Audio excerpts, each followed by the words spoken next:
Hello, hello everyone. അപ്പോൾ നമ്മൾ continue ചെയ്യുകയാണ് നമ്മുടെ കഴിഞ്ഞ എപ്പിസോഡിലെ conversation about authors with fluctuating standards. അപ്പോൾ കഴിഞ്ഞ തവണ നമ്മൾ സംസാരിച്ചത് ഡാൻ ബ്രൗണും മാത്യു റില്ലിയുമാണ്. ഇനിയും ഒരുപാട് പേരുണ്ട്. അപ്പോൾ അതിലേക്ക് കണ്ടിന്യൂ ചെയ്യാം.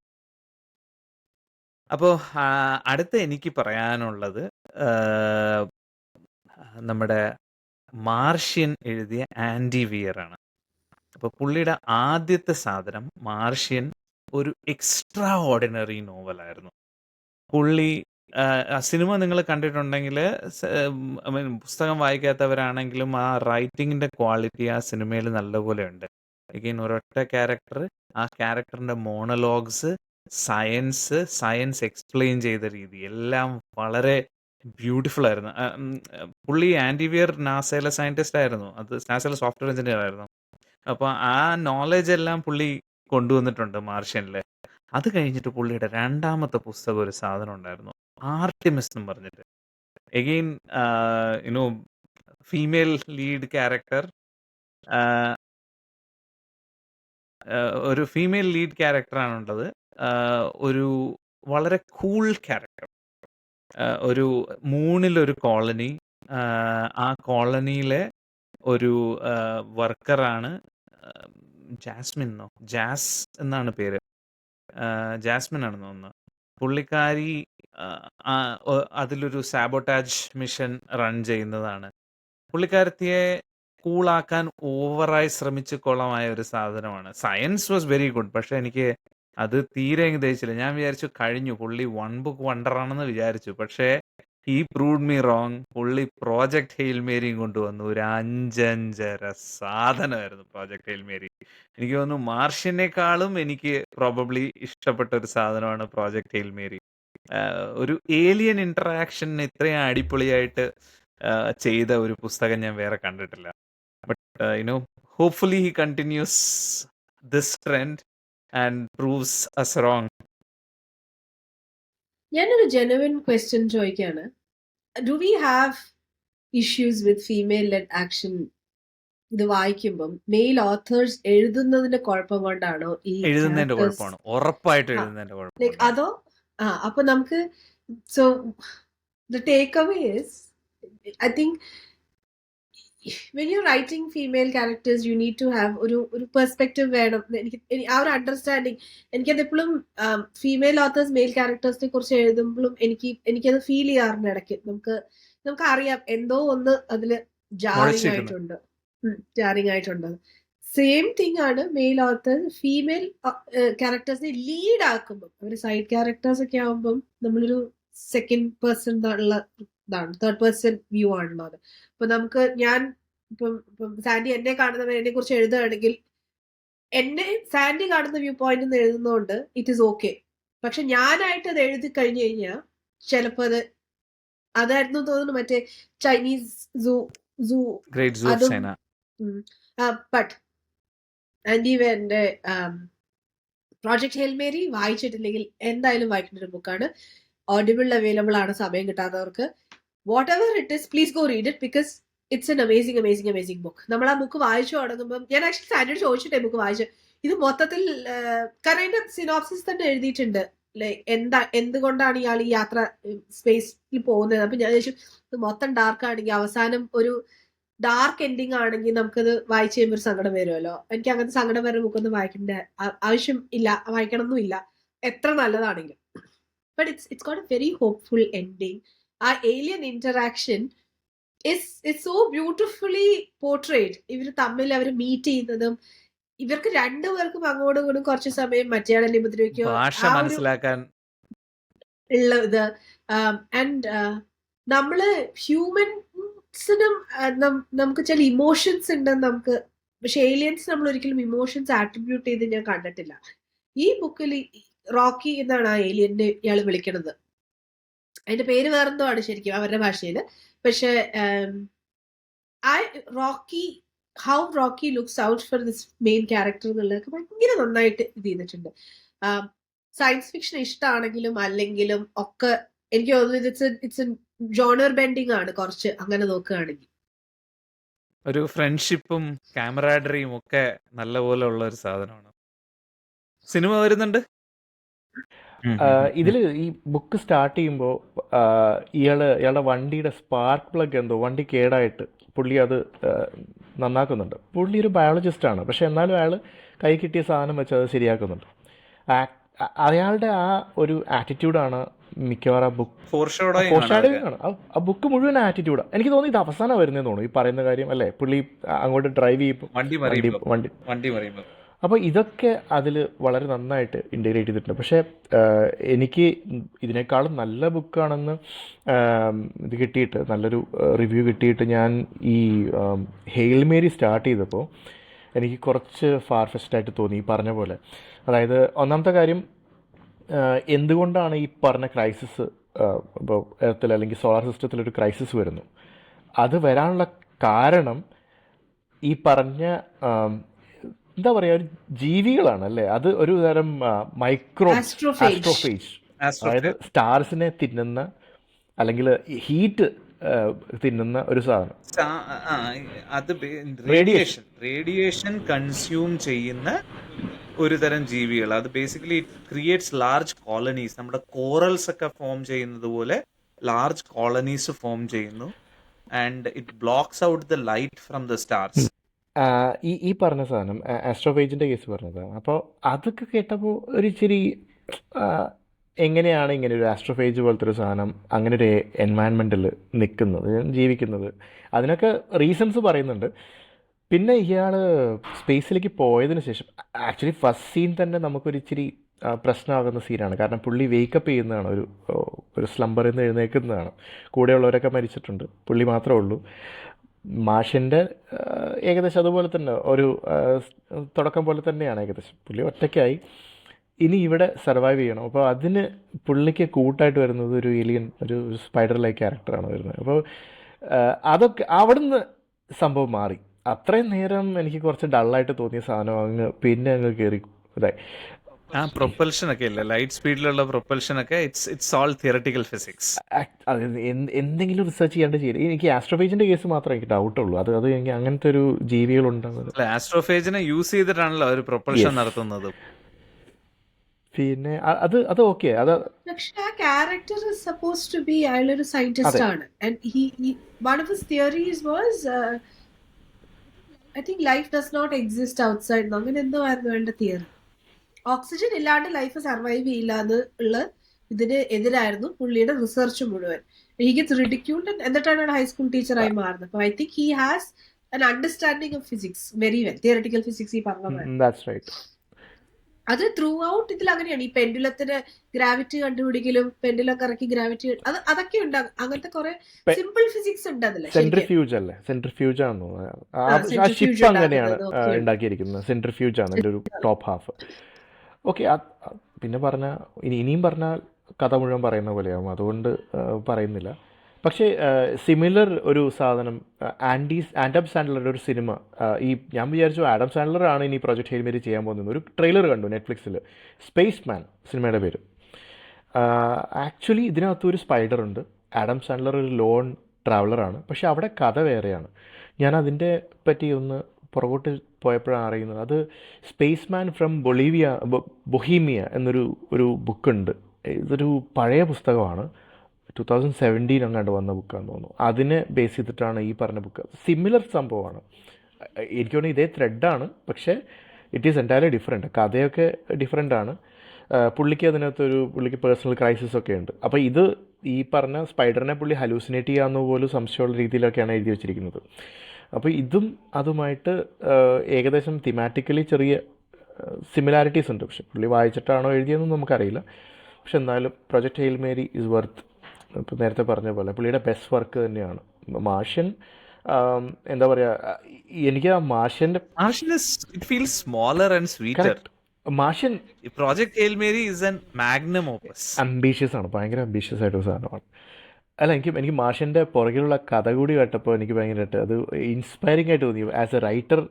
കാരണം ഇതിങ്ങനെ ബ്ലോഗിൽ എപ്പിസോഡിക്കലായിട്ട് ഇട്ടുകൊണ്ടിരുന്നൊരു സാധനമായിരുന്നു. അപ്പോൾ പഴയ ബ്ലോഗ് പേജസിന് എന്തോ അത് ആക്സസ് ചെയ്യാൻ പറ്റാത്ത കുറേ പേര് അതായത് ഇൻ ദ മിഡിൽ വന്ന് വീണ ആൾക്കാർ, ഇൻ മീഡിയസ് റെസ് വന്ന് വീണ ആൾക്കാർ പറഞ്ഞത്, അതായത് ഞങ്ങൾക്ക് പഴയത് ആക്സസ് ചെയ്യാൻ പറ്റുന്നില്ല, അപ്പോൾ എന്തെങ്കിലും ചെയ്യാൻ പറ്റുമെന്ന് വെച്ചപ്പോൾ ഇയാൾ പറഞ്ഞു ഇയാൾ ഇത് ഫുൾ PDF ആയിട്ട് വിൽക്കാൻ തുടങ്ങി. 0.99 സെൻറ്റ് അങ്ങനെ ഉണ്ടായിരുന്നു ആദ്യം അതിൻ്റെ റേറ്റ്. PDF ആയിട്ട് ഡൗൺലോഡ് ചെയ്യാൻ വേണ്ടിയിട്ട് വെച്ചിരുന്നു. അത് കഴിഞ്ഞ് ഒരു പബ്ലിഷർ അത് കണ്ട് അയാൾ ഇങ്ങോട്ട് വന്ന് അപ്രോച്ച് ചെയ്തതാണ്. പുള്ളിക്കത് നോവലാക്കണമെന്നൊന്നും ആഗ്രഹം ഉണ്ടായിരുന്നില്ല ആദ്യം. സംഭവം അങ്ങ് കയറി ഹിറ്റായി.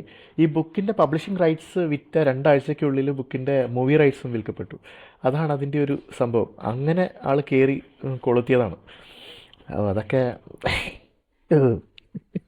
Software engineer software engineer. Oh unbelievable. Anyways അടുത്ത ആളുടെ അടുത്തേക്ക് പോയാലോ. അടുത്തത് എനിക്ക് ഉണ്ടായിരുന്നത് Yann Martel, life of pi. Life of pi was an absolute classic. എനിക്ക് തോന്നുന്നു ആ സിനിമ അതിന്റെ 1/4 ജസ്റ്റിസ് പോലും ചെയ്തിട്ടില്ല. അതൊരു വിഷ്വൽ സ്പെക്ടക്കിൾ ആയിരുന്നെങ്കിലും ആ നോവലിന്റെ ഡെപ്ത് ഒരിക്കലും അതിന് ജസ്റ്റിഫൈ ചെയ്യാൻ പറ്റിയിട്ടില്ല സിനിമയ്ക്ക്. അത് എനിക്ക് തോന്നുന്നു പല സ്ഥലങ്ങളിലും ഇംഗ്ലീഷ് പാഠപുസ്തകമാണ് ലൈഫ് ഓഫ് പൈ. ഒരുപാട് കോളേജുകളിലും ഒക്കെ അങ്ങനെ ഇരിക്കുന്ന ഒരു സാധനം എഴുതിയ ആളുടെ അടുത്ത നോവലായിരുന്നു ബിയാട്രിസ് ആൻഡ് വിർജിൽ. നിങ്ങൾ ആരെങ്കിലും വായിച്ചിട്ടുണ്ടോ കേട്ടിട്ടുണ്ടോ എന്നറിയില്ല. കഥ എനിക്ക് തോന്നുന്നു പുള്ളി എഴുതിയിട്ട് ലൈഫ് ഓഫ് പൈ എഴുതിയിട്ട് 10 കൊല്ലം കഴിഞ്ഞിട്ട് എന്തുകൊണ്ട് ഇത് എഴുതിയിരിക്കുന്നത്. കഥ എന്ന് പറഞ്ഞു കഴിഞ്ഞാൽ സ്റ്റാർട്ട് ചെയ്യുന്നത് ഒരാള്, ഒരു റൈറ്റർ, പുള്ളിക്ക് എഴുതാൻ പറ്റുന്നില്ല, റൈറ്റേഴ്സ് ബ്ലോക്കാണ്. പുള്ളി ആ റൈറ്റേഴ്സ് ബ്ലോക്കിൽ കൂടെ കഷ്ടപ്പെടുന്നതാണ് ഒരു കഥ. എനിക്ക് തോന്നുന്നു പിന്നെ പുള്ളി എഴുതുന്ന ഒരു കഥയാണ് ഒരു ഹൗളർ മങ്കിയും ഒരു ഡോങ്കിയും കൂടി ഒരു ഷർട്ടിന്റെ ഒരറ്റം മുതൽ മറ്റേ അറ്റം വരെ ട്രാവൽ ചെയ്യുമ്പോൾ അവരുടെ കോൺവെർസേഷൻസ് ആണ്. ഇവരെ ആളുകൾ പിടിക്കാൻ വരുന്നു. അപ്പൊ ഇവര് they are travelling from one end to the other end of a shirt. And it is ഞാൻ എങ്ങനെയൊക്കെ വായിച്ച് തീർത്തു അത്. പക്ഷെ എനിക്ക് ആദ്യം മുതൽ അവസാനം വരെ ഞാൻ അത് വായിച്ചിട്ട് എനിക്ക് ഇപ്പോഴും ഓർമ്മയുണ്ട്. ഒന്നെങ്കിൽ ഇയാൾക്ക് നല്ല ഭയങ്കര ബുദ്ധിയാണ്, അല്ലെങ്കിൽ എന്ന് വെച്ച് കഴിഞ്ഞാൽ എനിക്ക് ആക്സസിബിൾ അല്ലാത്ത രീതിയിൽ ഭയങ്കര ബുദ്ധിയാണ്, അല്ലെങ്കിൽ യെസ് കംപ്ലീറ്റ്ലി ലോസ്റ്റ് ഇറ്റ്. പുള്ളി 2 കഞ്ചാവ് അടിച്ചിട്ടിരുന്ന് എഴുതിയ പോലത്തെ സാധനമാണെന്ന് എനിക്ക് തോന്നിയത്. അതിലും ലൈഫ് ഓഫ് പൈയിലും കോമൺ ആയിട്ടുള്ളത് ആനിമൽ വയലൻസ്. ഭയങ്കര ആനിമൽ വയലൻസ് ആണ് ഇതിൻ്റെ അകത്ത്. അപ്പൊ ഞാൻ ആലോചിക്കുകയും ചെയ്തു, ഇയാൾക്ക് മാനസികമായ എന്തെങ്കിലും പ്രശ്നമുണ്ടോ ഇങ്ങനെ ആനിമൽ വയലൻസ് എഴുതി പിടിപ്പിക്കുന്നതെന്ന്. ആരെങ്കിലും നിങ്ങൾ ഇത് രണ്ടും വായിച്ചിട്ടുണ്ടോ എന്തെങ്കിലും? ഇല്ല. I don't think red, because ഈ പറഞ്ഞ പോലെ ആനിമൽ വയലൻസ് ഒക്കെ എന്റെ ദാറ്റ്സ് മൈ ഹാർഡ് ലിമിറ്റ്സിൽ വരുന്ന ഒരു കാര്യങ്ങൾ. ആനിമൽ വയലൻസ് ഉണ്ടെങ്കിൽ മറ്റേ ആ സിനിമ വരെ ആവണം, അടിച്ചു തകർക്കണം. പിന്നെ അങ്ങോട്ട് ഇങ്ങനെ കിയാനു റീവ്സിന്റെ ജോൺ വിക്ക്. ജോൺ വിക്ക് പോലെ ആവണം. പിന്നെ പാട്ടി തൊട്ട കേരള ക്രൈം ആ ഫയൽസ് ലൈഫ് കണ്ടു. കേരള ക്രൈം ഫയൽസ് കണ്ടാലും മതി. ഇല്ലില്ല. Latest season. അതെ. നല്ലോണം ഞാൻ കണ്ടിട്ടില്ല, സോ ഐ ഡോണ്ട് നോ. പക്ഷെ എനിക്ക് വയലൻസ് അഗൈൻസ്റ്റ് ആനിമൽസ് ആക്ച്വലി അനിക്ടോട്ടലി, നിങ്ങൾ ഗരുഡൻ എന്ന് പറഞ്ഞൊരു സിനിമ അതെ അതെ, അതില് മറ്റേ സുരേഷ് ഗോപിയുടെ സുരേഷ് പട്ടിയെ കൊന്നു. ഗോപിയുടെ പട്ടീനെ കൊല്ലും. എന്നിട്ട് അതിലെ ലാസ്റ്റ് സീക്വൻസിൽ he takes revenge on the person who's done that to. അതിലൊരു last dialogue there is a reference to John Wick. അതായത് ഐ തോട്ട് അങ്ങനത്തെ ഒക്കെ ആണെങ്കിൽ ഞാൻ വായിക്കുള്ളൂ. അല്ലെങ്കിൽ മിണ്ടാപ്രാണികൾ ഉപദ്രവിച്ചിട്ട് ഹീറോ ആവുന്ന ബുക്കൊന്നും എനിക്ക് വായിക്കാൻ ഇതില് ഇതില് ഭയങ്കരമായിട്ടുണ്ട്. I mean to some point it felt pointless. അമ്മാതിരി. പക്ഷെ ഇത് ആനിമൽ ഓൺ ആനിമൽ വയലൻസ് അല്ലേ? അല്ലല്ല, ഇതില് humans on Okay. Animal violence ആണ്. Beatrice my and God. വിർജിനില് ഹ്യൂമൻ ഓൺ ആനിമൽ വയലൻസ് ആണ്. ഈവൻ ലൈഫ് ഓഫ് പൈയില് ഹ്യൂമൻ ഓൺ ആനിമൽ വയലൻസ് ഉണ്ട്. മറ്റേ റെഫറൻസസ് ആണ്. ഹി ടെൽസ് അബൌട്ട് മറ്റേ ഏതോ സൂവില് ഗൊറില്ലയ്ക്ക് ചിമ്പാൻസിക്ക് പഴത്തിന്റെ അകത്ത് ബ്ലേഡ് വെച്ച് കൊടുക്കുന്നത്. Okay. അത് ഇറ്റ്സ് എ ഓർക്കുന്നില്ല. Passing reference. ബട്ട് ഇതൊക്കെ കൂടെ ചേർത്തിട്ടാണ് എനിക്ക് തോന്നി ഇങ്ങർക്ക് എന്തിന്റെയോ കുഴപ്പമുണ്ട്. ഒരു സാഡിസ്റ്റ് ആണ്.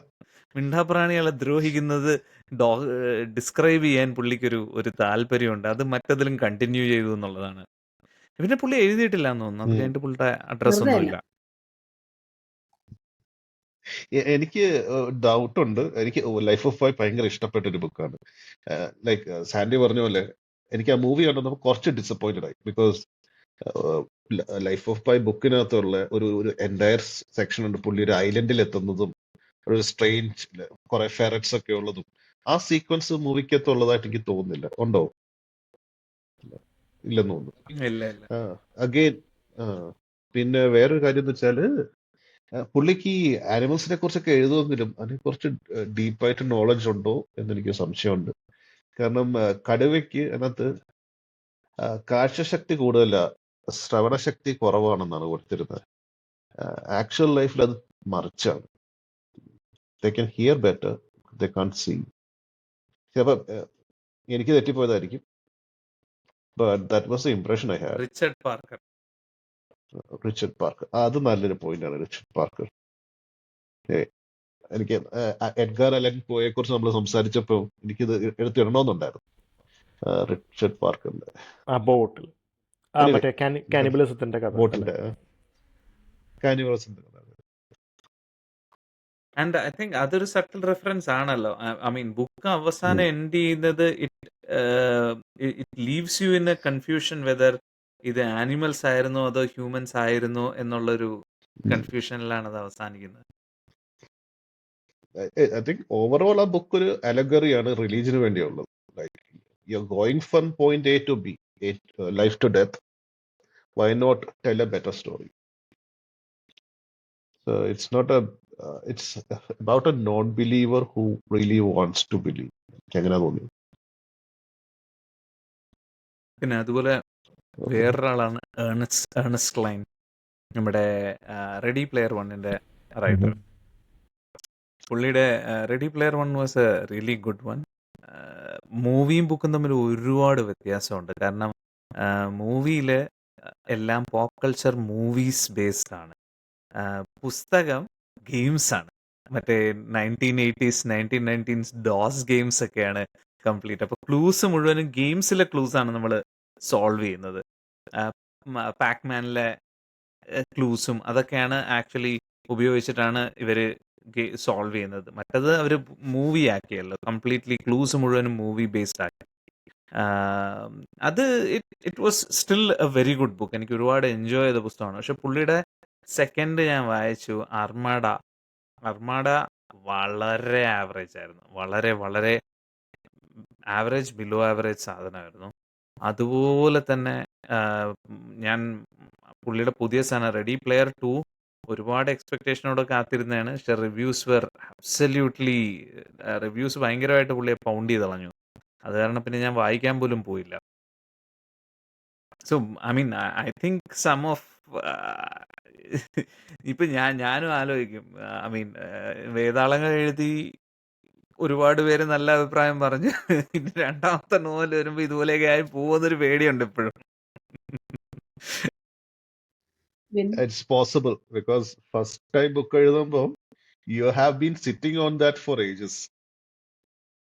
സെക്കൻഡ് എങ്ങനെ ആയിരിക്കണം അതെപ്പോഴും പറയാറുണ്ടല്ലോ, സെക്കൻഡ് വർക്കാണ് നമ്മൾ ഡിഫൈൻ ചെയ്യുന്ന സംഭവം. നമ്മളിവിടെ നിൽക്കണോ വേണ്ടയോ എന്ന് തീരുമാനിക്കുന്നത് എന്ന് പറയില്ല. എനിക്ക് റെഡി പ്ലെയർ വൺ ബുക്ക് ഓർമ്മയുണ്ടെങ്കിലും ഓഥറിന്റെ പേര് പോലും എനിക്ക് ഓർമ്മയുണ്ടായിരുന്നു, which is very unfortunate because it's a book I enjoy. ഇപ്പം വിച്ച് മീൻസ് പുള്ളിയുടെ സെക്കൻഡ് ഒരു ബുക്ക് പോലും പിന്നെ ഞാൻ വായിച്ചിട്ടില്ല. And I've read all of Agatha Christie 72 books. എല്ലാം ഞാൻ വായിച്ചിട്ടുണ്ട്. How did they manage to keep that quality in writing? എല്ലാം ഹിസ്റ്ററിയും ഫോർമുലേക്ക് ആണോന്ന് ചോദിച്ചാൽ ആണ്. പക്ഷെ അഗൈൻ ലാക്ക് ഓഫ് ഫോറൻസിക്സും ലാക്ക് ഓഫ് കുറെ സയൻസിന്റെ കുറെ മിസ്സിംഗ് കാര്യം ഇപ്പോൾ ഇന്നുള്ളതൊന്നും വന്നില്ലാത്തതിന്റെ കുറെ അഡ്വാൻറ്റേജസ് അവർക്കുണ്ട്. പക്ഷെ they continue to churn out book after book that is high quality. John Grisham is another author. Stephen King, John Grisham. John Grisham. Sidney Sheldon ഫോർമുലയാണ്. അത് ഈ പറഞ്ഞ പോലെ ഫോർമുലയുടെ അങ്ങേയറ്റാണ് പുള്ളി. അത് നമ്മൾ 3 ബുക്ക് വായിച്ചാൽ നമുക്ക് മനസ്സിലാവും. അതെ ഫോർമുലയാണ്. അത് ഫോർമുല വളരെ സിമ്പിൾ ആണ്. റിച്ച് പേഴ്സൺ ഉണ്ടാവും, മരിക്കുന്നു. there will be a lady in distress. There will be a few men around her. ഒരു ബ്രദർ ഫിഗർ, ഒരു ശത്രു, ഒരു ഫ്രണ്ട്, ബോയ് ഫ്രണ്ട്, ഇങ്ങനെ എല്ലാരെയും നമുക്ക് സംശയിക്കാം. Generally it's the father figure or the brother figure who's the killer എന്നാണ് പുള്ളിയുടെ ഒരു സെറ്റ്. അവിടെയും പുള്ളി മാറി സഞ്ചരിച്ച ബുക്സ് ആണ് ബെറ്റർ. ലൈക്ക് എനിക്ക് തോന്നിയത് ടെൽ മീ യുവർ ഡ്രീംസ്, അതൊരു ഏലിയൻ, അല്ല അത് ഡൂംസ്ഡേ കോൺസ്പിറസി, ഏലിയന്റെ ഡൂംസ്ഡേ ടെൽ മീ, അത് ശരിക്കും സ്പൈ ത്രില്ലർ പ്ലസ് ഏലിയൻ ആണ്, സൈഫൈ ആണ്. മറ്റേത് പക്ഷെ അവസാനമാകുമ്പോഴത്തേക്ക് നമുക്ക് കുറച്ച് അത് ഫോമിൽ തന്നെ മനസ്സിലാവും. കാരണം സ്പൈ ആയതുകൊണ്ട് ഹീസ് ഓൺ ദ റൺ. ബുക്കിന്റെ ഫസ്റ്റ് പാർട്ട് ഹണ്ടറും സെക്കൻഡ് പാർട്ട് 100 ആണ്. അതായത് first part is hunter because he is trying to find those people, locate those people who actually witness something, some alien activity, and the government is trying to hush that up. So അതിനു വേണ്ടി നടക്കുന്ന ഒരാൾ Robert Bellamy, അങ്ങനെ എന്താണ് ക്യാരക്ടറിൻ്റെ പേര്. Second പാർട്ടിൽ he's hunted because he's the last person to be hushed up. So അതിന് വേണ്ടിയിട്ട് പുള്ളി is on the run. So അയാൾ പോകുന്ന യൂറോപ്യൻ കൺട്രീസിൻ്റെ ഒരു ഡിസ്ക്രിപ്ഷൻ ആയിരിക്കും ഫസ്റ്റ് 2 പാരഗ്രാഫ്. അവസാനം ഇപ്പോൾ കുറച്ച് ദേഷ്യം വന്ന അവസാനം ഞാൻ അത് സ്കിപ്പ് ചെയ്തു. കാരണം ആദ്യമൊക്കെ നല്ല ഫ്ലവറി ഡിസ്ക്രിപ്ഷൻസ് ഒക്കെ ആയിരിക്കും, പാരീസും മറ്റേ വെനീസും ഒക്കെ പറയുമ്പോൾ സെക്കൻഡ് ഹാഫിലേക്ക് കുറച്ച് അവസാനത്തേക്ക് നമ്മൾ ക്ലൈമാക്സിലേക്ക് എത്തുമ്പോൾ അതൊക്കെ സ്പീഡ് ബ്രേക്കറായിട്ട് തോന്നും. അത് കൊള്ളാവുന്ന ഒരു സാധനമായിരുന്നു. പക്ഷേ എപ്പോഴും ഇതുപോലെ തന്നെ ഈ പറഞ്ഞ ട്വിസ്റ്റ്, ഇപ്പോൾ ലേഖ പറഞ്ഞ ട്വിസ്റ്റ്, നമുക്ക് വളരെ ക്ലോസ് ആയിട്ടൊരാൾ, അയാളായിരിക്കും ഇതിൻ്റെ പെർപെട്രേറ്റർ എന്ന് പറയുന്നത്. അയാൾക്കൊരു കോഡ് നെയിം ഉണ്ടാവും, അല്ലെങ്കിൽ അയാളൊരു വേറെ വല്ല ഇതായിരിക്കും. അത് ഡാൻ ബ്രൗണും ഇത് ചെയ്യുന്നുണ്ട്. നമുക്കിപ്പോൾ ഇതിനകത്ത് ജാനസ് എന്ന് പറഞ്ഞിട്ടൊരു സംഭവം, കാരണം Janus it self means is A 2-faced God, അങ്ങനെ എന്തോ ആണ്, 2 തലയുള്ള ദൈവമാണ്. ലൈക്ക് ഇതിനകത്ത് പക്ഷേ ഇതിനേക്കാളൊക്കെ ഒരുപാട് ഡിഫറെൻ്റ് ആണ് മറ്റേത് ടെൽ മീ യുവർ ഡ്രീംസ്. അവിടെ അങ്ങനെ ഒരു സംഭവം ഇല്ല. അവിടെ എന്ന് പറയുമ്പോൾ ഒരു ഫസ്റ്റ് ആ ബുക്ക് 3 പാർട്സാണ്. ഫസ്റ്റ് പാർട്ട് ശരിക്കും അന്യൻ സിനിമ ഇതിൻ്റെ ഒരു എന്താ പറയുക, മൾട്ടിപ്പിൾ പേഴ്സണാലിറ്റി ഡിസോർഡർ. ഞാൻ spoiling. Yes, pop goes the weasel. അതും 2 പേഴ്സണാലിറ്റീസ് ഇൻ 1 പേഴ്സൺ, അപ്പോൾ 3 പേഴ്സണാലിറ്റീസ്. അതിൻ്റെ കഥയാണ് ഫസ്റ്റ് പാർട്ട് അതിനെപ്പറ്റി, മറ്റേ പുള്ളിക്കാരി നടത്തിയ ക്രൈംസിനെ പറ്റി. സെക്കൻഡ് പാർട്ട് അതിൻ്റെ ട്രയലുണ്ട് ആക്ച്വലി. ആ ട്രയൽ തേർഡ് പാർട്ട് അതിൻ്റെ ആ പുള്ളിക്കാരി ട്രീറ്റ്മെൻറ്റിനെ പറ്റിയാണ്. അപ്പോൾ ഇതിനകത്ത് അങ്ങനെ ഒരു സംഭവം ഇല്ല, അതുകൊണ്ട് ഇത് കുറച്ചുകൂടി ഡിഫറെൻ്റ് ആവുന്നത്. പിന്നെ ഉള്ളത് സ്റ്റാർ ഷൈൻ ഡൗൺ എന്ന് പറഞ്ഞൊരു സാധനം. ഒരു പുള്ളിക്കാരി ലാറ എന്ന് പറഞ്ഞൊരു പുള്ളിക്കാരി ഒറ്റയ്ക്ക് she starts from rags to riches story തന്നെയാണ്. പക്ഷേ പുള്ളിക്കാരി പതുക്കെ ഒരു കൺസ്ട്രക്ഷൻ ബിസിനസ് സ്റ്റാർട്ട് ചെയ്യുന്നത്, അതിനെ പറ്റിയിട്ടൊരു കഥയാണ്. ഒരു റിയൽ എസ്റ്റേറ്റ് എന്തോ ഇതിനെ പറ്റിയൊരു കഥയാണ്. ഇത് 3 കുറച്ചുകൂടി ഡിഫറെൻ്റ് ആയിട്ട് തോന്നിയത്. ബാക്കിയെല്ലാം ഈ പറഞ്ഞ ടെംപ്ലേറ്റ് ആണ്, അതേ ബോംബ് കഥ, പഴയ ബോംബ് കഥ.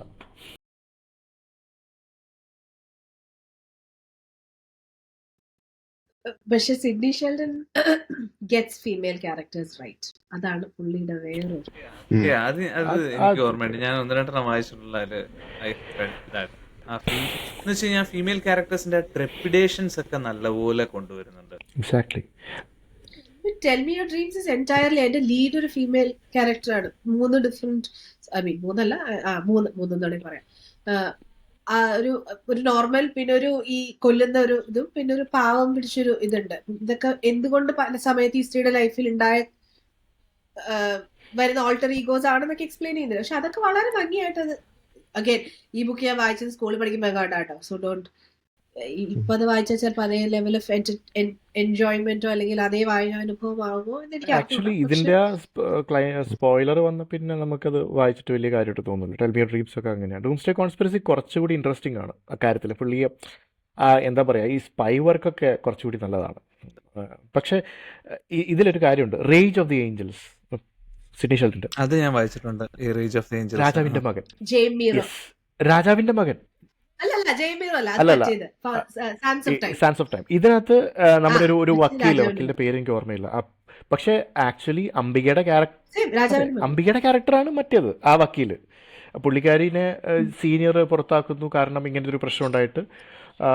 ഇതിനകത്തുള്ള അതൊരുമാതിരി ജെൻഡർ സ്വാപ്പിംഗ് അല്ല ചെയ്തേക്കുന്നത്. ആക്ച്വലി ക്യാരക്ടർ സ്വാപ്പിംഗ് ചെയ്താലേ മലയാളത്തിൽ വർക്ക് ആവുള്ളൂ, ഇന്ത്യൻ സിനിമയിൽ വർക്ക് ആവുള്ളൂ. കൊണ്ടാണ് അതിലെ ഗാങ്സ്റ്ററിനെ പിടിച്ച് നായകനാക്കിയത്. ശരിക്കും ഇതിലെ മെയിൻ ക്യാരക്ടർ അംബികയുടെ ക്യാരക്ടർ ആവേണ്ടതായിരുന്നു. സോ അത് എനിക്ക് ബുക്ക് വായിച്ചപ്പോഴാണ് എനിക്ക് അത് കൂടുതൽ എനിക്ക് സത്യം പറഞ്ഞാൽ ഇങ്ങനെ എഴുതിയത് എനിക്ക് അതിൻ്റെ ഒരു ഇത് മനസ്സിലായത്, അപ്രീഷിയേറ്റ് ചെയ്യാൻ പറ്റുന്നത്. കാരണം മലയാളം ഈസ് ആക്ച്വലി ആക്ച്വലി മലയാളത്തിലേക്ക് അഡാപ്റ്റ് ചെയ്തപ്പോൾ അവർ കുറേ കാര്യങ്ങൾ അതിൽ വേണ്ടാന്ന് വെച്ചിട്ടുണ്ട്. ഈ ബുക്കിൽ ആക്ച്വലി ഒരു സ്പോയിലർ ആണ്. Okay, so skip. ഈ അംബികയുടെ, അതായത് ഈ അഡ്വക്കേറ്റിന് ഒരു മകനുണ്ട്, മകനെ കൊല്ലുന്ന ഒരു സീക്വൻസ് ഉണ്ട്. അതൊക്കെ നമ്മൾ മൂവിയിലില്ല. And she's an extremely smart woman. Ambika smart ആണെങ്കിലും അംബികയെക്കാളും സ്മാർട്ടറാണ് മോഹൻലാലിന്റെ ക്യാരക്ടർ. അപ്പം അത് വായിച്ചപ്പോ എനിക്ക് രാജാവിന്റെ മകൻ ഓർമ്മ വന്നു. പക്ഷെ അന്നൊന്നും അത് ഇതിന്റെ അഡാപ്റ്റേഷൻ ആണെന്നൊക്കെ പറയാനുള്ള അത്രയും ബുദ്ധിയില്ലാത്ത സമയത്ത് വായിച്ചത്. റേജ് ഓഫ് ഏഞ്ചൽസ് വായിച്ചിട്ടില്ലെങ്കിൽ ഇത് വായിക്കണം, because it's actually a It's superior. considered as one of Sidney Sheldon's best. classics.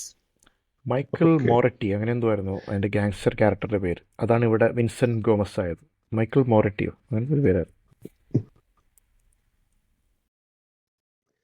എനിക്ക് സാൻസ് ഓഫ് ടൈം ഭയങ്കര ഇഷ്ടമായിരുന്നു. അതാണ് ജെയിംബിറോയും നണ്ണും. അതില നന്നൊക്കെ ഉള്ളത് ബാസ്ക് ടെററിസ്റ്റുകളുടെ, പക്ഷെ അതിനകത്തുള്ള ബാസ്ക് ടെററിസ്റ്റുകളുടെ ഒരു ക്രിറ്റിസിസം ഉള്ളത് അതാണ്.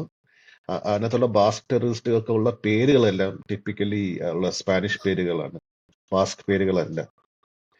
ഹിസ്റ്റോറിക്കലി അങ്ങനെ ഒരു ക്രിറ്റിസിസം ഉണ്ട്. ബട്ട് ആ സമയത്ത് ഇതൊന്നും അറിയില്ല. So that he knows how to do that immersion thing really well. നമ്മളെ ഒരു ടൈം ആൻഡ് പ്ലേസിൽ കൊണ്ടുവച്ച് കഴിഞ്ഞാൽ നമ്മൾ അതിനകത്ത് കംപ്ലീറ്റ്ലി ഇമേഴ്സ്ഡ് ആയിരിക്കും. ആ മാതിരി ഡീറ്റെയിലിങ്ങും ഒക്കെ കൊടുക്കും. His novels have that sense of epicness. പ്രത്യേകിച്ച് Master of the Game, like it starts from something like ancient history. ഒരു 90-year-old വുമന്റെ കഥയാണ് തുടങ്ങുമ്പോൾ. എന്നിട്ട് എന്തോ ഒരു കൊടുങ്കാറ്റോ എന്തോ വരുമ്പോൾ ഷീ റീകോൾസ് സൗത്ത് ആഫ്രിക്കയെ വെച്ച് ഞങ്ങൾ ഇതിനെ ഡണ്ടർ സ്റ്റോംസോ അങ്ങനെ എന്തോ ആണ് വിളിച്ചുകൊണ്ടിരുന്നേ. Shows us the story of her father. ഒരു ജസ്റ്റ് അവരുടെ കോൺസെപ്ഷനും മുന്നേ ഉള്ള കാര്യം മുതൽ until this time it gives that എന്താ പറഞ്ഞ ഒരു ഹിസ്റ്റോറിക്കൽ ഒരു ഫീലിംഗ് കിട്ടുമല്ലോ. ഒരു ഹൗസ് പാർട്ടിയിൽ കുറെ ഗോസ്റ്റുകളെ കാണുന്നത് പോലെയാണ് പുള്ളിക്കാരി കഥ പറഞ്ഞ് തുടങ്ങുന്നത്. പുള്ളിക്കാരി പ്രായമായി, പുള്ളിക്കാരി ഇങ്ങനെ അങ്ങനെയാ റിലീവ് ചെയ്യുന്നത് ഈ സ്റ്റോം വരുമ്പോ. ഓക്കെ, എനിക്ക് ഇപ്പം അതിന്റെ ഒരുപാട് ഡീറ്റെയിൽസ് എനിക്ക് ഓർമ്മയില്ല. ബട്ട് ഇതാണ് like really enjoyed those books. ഇങ്ങനെ എഴുതിയ ആളൊക്കെ എവിടെ വെച്ചിട്ടാണ് ഇത് പോയത്, പിടുത്തം വിട്ടു പോയത്? എനിക്ക് സിഡ്നി ഷെൽട്ടന്റെ ഫസ്റ്റ് ബുക്ക് ഞാൻ വായിച്ചത് are you afraid of the dark. അപ്പൊ അതുവരെ ആൾക്കാർ അത് ഹൈപ്പ് ചെയ്തോണ്ടിരുന്നപ്പോ ഞാൻ വിചാരിച്ചു അത് വായിച്ചു നോക്കാം ഈ ഓതറിനെ. അങ്ങനെയാണ് ഞാൻ are you afraid of the dark വായിക്കുന്നത്. ഞാനിപ്പോ ഗൂഗിൾ ചെയ്യുമായിരുന്നു, കാരണം എനിക്കത് ഓർമ്മ പോലും ഇല്ല. 2004 ഇറങ്ങിയതാ. ഇത് മേടിച്ചു കഴിഞ്ഞപ്പോ വളരെ എന്താ പറഞ്ഞ സബ്പാറായിട്ടുള്ള ഒരു പ്ലോട്ടായിട്ട് എനിക്ക് തോന്നി. പിന്നെ ഇടയ്ക്ക് എപ്പോഴോ അറിയാതെ കൈ കിട്ടിയതാണ് ബാക്കി സാൻസ് ഓഫ് ദ ടൈമും മാസ്റ്റർ ഓഫ് ദ ഗെയിമും ഒക്കെ. ഈ വെതർ സാറ്റലൈറ്റിന്റെ കഥ പറയുന്നത് ഇതാണോ, ആർ യു അഫ്രൈഡ്? അത് ഭയങ്കര ശോകമായിരുന്നു. അത് ഞാൻ വായിച്ചിട്ടുണ്ട്. അതൊരു ഫീമെയിൽ ലീഡ് ക്യാരക്ടർ ആയിരുന്നു. എല്ലാത്തിലും അങ്ങേർക്ക് നല്ല ഫീമെയിൽ ലീഡ്സ് ഉണ്ട്. ഞാൻ സിഡ്നി ഷെൽഡൻ ആദ്യം വായിക്കുന്നത് 9th സ്റ്റാൻഡേർഡിൽ വെച്ചിട്ടാണ്. ഞാൻ ആദ്യം വായിച്ച ബുക്കാണ് ഈ സാൻസ് ഓഫ് ടൈം. ഞാനിത് വായിച്ചിട്ട് അപ്പൊ എനിക്ക് ഈ ബുക്ക് കൊണ്ടു നടക്കുന്ന സ്വഭാവമുണ്ട്. ഞാൻ എവിടെ പോയാലും, അപ്പം അമ്മ വല്യമ്മയുടെ വീട്ടിൽ പോയപ്പോൾ ഞാൻ ഈ ബുക്കും കൊണ്ടാണ് പോക്ക്. അവര് വർത്താനം പറയും, ഞാൻ ബുക്ക് വായിക്കും. ബുക്ക് വായിച്ചാലും ഇല്ലെങ്കിലും ഇത് കൈ കൊണ്ടുപോകാന്നുള്ള സ്വഭാവം ഇന്നും എനിക്കുണ്ട്. ഞാൻ ഇപ്പോൾ എവിടെ പോയാലും ബുക്ക് കൈ പിടിക്കും. വല്യമ്മ കേട്ടിട്ട് ഇവിടെ ഇതൊക്കെ വായിക്കാറായോ, സിഡ്നി ഷെൽഡനൊക്കെയാണോ സ്കൂളിൽ നിന്ന് എടുത്തോണ്ട് വരുന്നത്, ഇതൊന്നും വായിക്കാനുള്ള പ്രായമൊന്നും കുട്ടികൾക്കായിട്ടില്ല എന്നൊക്കെ പറഞ്ഞു. അപ്പൊ തന്നെ അത് പക്ഷെ ലൈബ്രറി കിട്ടുന്ന ബുക്ക് ആയതുകൊണ്ട് പിന്നെ ഒരു 9th to 12th ഇടയിൽ ആ ലൈബ്രറിയിൽ ഒരു 5 or 6 സിഡ്നി ഷെൽഡൻ ബുക്സ് ഉണ്ടായിരുന്നു. ഞങ്ങളൊക്കെ ആ സമയത്ത് നമ്മൾ ഫ്രണ്ട്സ് എല്ലാം എടുത്തിട്ട് പരസ്പരം എക്സ്ചേഞ്ച് ചെയ്യും. So we can all read. I think by the time we were in year 12 ഇതൊക്കെ disappeared out of the library. Morally questionable ആയതുകൊണ്ടായിരിക്കണം, ഓർ അതുകൊണ്ട് അതൊക്കെ ലൈബ്രറിയിൽ നിന്ന് ഡിസപ്പിയർ ആയിരുന്നു ഞങ്ങളുടെ സ്കൂൾ ലൈബ്രറിയിൽ നിന്ന്. ബട്ട് ഞാൻ ആദ്യം വന്നപ്പോൾ ഫസ്റ്റ് അഡൽട്ട് ഫിക്ഷൻ അഗത ക്രിസ്റ്റിയെ കഴിഞ്ഞിട്ട് നെക്സ്റ്റ് ലെവൽ ഓഫ് അഡൽട്ട് ഫിക്ഷനിലേക്ക് മൂവ് ചെയ്ത് C.T. Sheldon വെച്ചാണ്. First book was Sands of Time. Cain and Abel. Cain and Abel is it's a Jeffrey three-part. Jeffrey Archer. Sorry, Jeffrey Archer. Sorry. C.T. Sheldon ഇയാളും ആണ് എന്റെ first ഇത് രണ്ടും വീട്ടിൽ വായിക്കരുതെന്ന് എന്നോട് പറഞ്ഞേക്കുന്ന ബുക്സ് ആയിരുന്നു. അതൊന്നും വായിക്കാനുള്ള പ്രായം കുട്ടിക്ക് ആയിട്ടില്ല എന്ന് പറഞ്ഞ ബുക്കായിരുന്നു. പക്ഷെ സിഡ്നി ഷെൽട്ടന്റെ ബുക്സിൽ ഒന്ന് ഫീമെയിൽ ക്യാരക്ടേഴ്സിനെ നല്ലോണം എഴുതും, പക്ഷെ അതേസമയം സെക്ഷുവാലിറ്റി പുള്ളി ആ സെക്ഷൽ അവേക്കനിങ് അതിനെ കുറിച്ചൊക്കെ കുറെ പുള്ളി നല്ല ഡീറ്റെയിൽ ആയിട്ട് പക്ഷെ കൊടുക്കും. അത് അതുകൊണ്ടായിരിക്കും സട്ടിലായിരുന്നല്ലോ still. I don't think so. ബാലരമയും At ഭൗതശേഖരൻ least in വായിച്ചിരുന്നത് എനിക്ക് വേണ്ടി ഇതൊക്കെ ധാരാളം. ഞങ്ങൾക്ക് ഇതൊക്കെ മതിയായിരുന്നു സ്കൂളിൽ. നോ അതർ ആ, എക്സ്പ്ലോർ ചെയ്യാനായിട്ട് വേറെ അവന്യൂസ് ഒന്നും അതെ നമുക്ക് സ്കൂളിൽ ഇല്ലല്ലോ. അപ്പൊ ഇങ്ങനത്തെ ബുക്കുകൾ ഈ പെ- മിൽസൺ ബോക്സ് ഒന്നും ലൈബ്രറിയിൽ നിന്ന് എടുക്കാനും സമ്മതിക്കില്ല, വായിക്കാനും കിട്ടില്ല. This is- ഈ പബ്ലിക് ലൈബ്രറിയിൽ നിന്ന് എടുക്കുന്ന പുസ്തകങ്ങൾക്ക് ഒരു പ്രശ്നമുണ്ട്. പെരുമ്പാവൂർ പബ്ലിക് ലൈബ്രറിയിൽ നിന്നാണ് ഞാൻ ഈ ബുക്കുകൾ കൂടുതൽ വായിച്ചിരിക്കുന്നത്. അതിൽ ഈ ഭാഗങ്ങൾ മാത്രം നീലമഷിയിൽ അടയാളപ്പെടുത്തുന്ന ഏതോ ഒരു വായനക്കാരനുണ്ട്. നീലമഷി. ഓക്കെ, നീലമഷി. നീലമഷി അല്ല, അത് ഇതിനു വേണ്ടി എടുക്കുന്നവർക്ക് സമയം ലാഭിക്കാൻ വേണ്ടി ചെയ്യുന്നത്. വന്ന് ഹൈലൈറ്റ് ചെയ്ത ആ സാധനം വായിക്കുക, I തിരിച്ചു കൊടുക്കുക, പോവുക. I had classmates who were experts in finding out ഇങ്ങനത്തെ പാട്ട്. കൃത്യമായിട്ട് ബുക്ക് തുറന്ന് ദാ അത് ദാ എന്ന് പറഞ്ഞ് അത് വായിക്കുന്ന അതിന്റെ ഫ്രണ്ട്സ് അതിന്റെ അതിന്റെ എനിക്കുണ്ടായിരുന്നു. പറയുന്ന ട്രിക്ക് കഥയൊന്നും എന്താണെന്നറിയോ? വായിച്ചിട്ടില്ല. അതിന്റെ പറയുന്ന ട്രിക്ക് എന്നറിയോ? ഞാൻ കണ്ടുപിടിച്ചതാണ്. പപ്പ പണ്ട് ഹാരോൾഡ് റോബിൻസിന്റെ ഒക്കെ പുസ്തകം വാങ്ങിച്ചിട്ട് വയ്ക്കായിരുന്നു. അപ്പം ഇതിങ്ങനെ മറിച്ച് മറിച്ച് പോകുമ്പോ മിക്കവാറും എല്ലാത്തിലും ഇങ്ങനെ ഡയലോഗ്സ് ഉണ്ടാവും. ഡയലോഗ്സ് ഇല്ലാത്ത പേജ്, ഫുൾ ലോങ് പാരഗ്രാഫ്സ് ഉള്ള പേജ് വരുമ്പോ അതെടുത്ത് നോക്കിയിട്ട്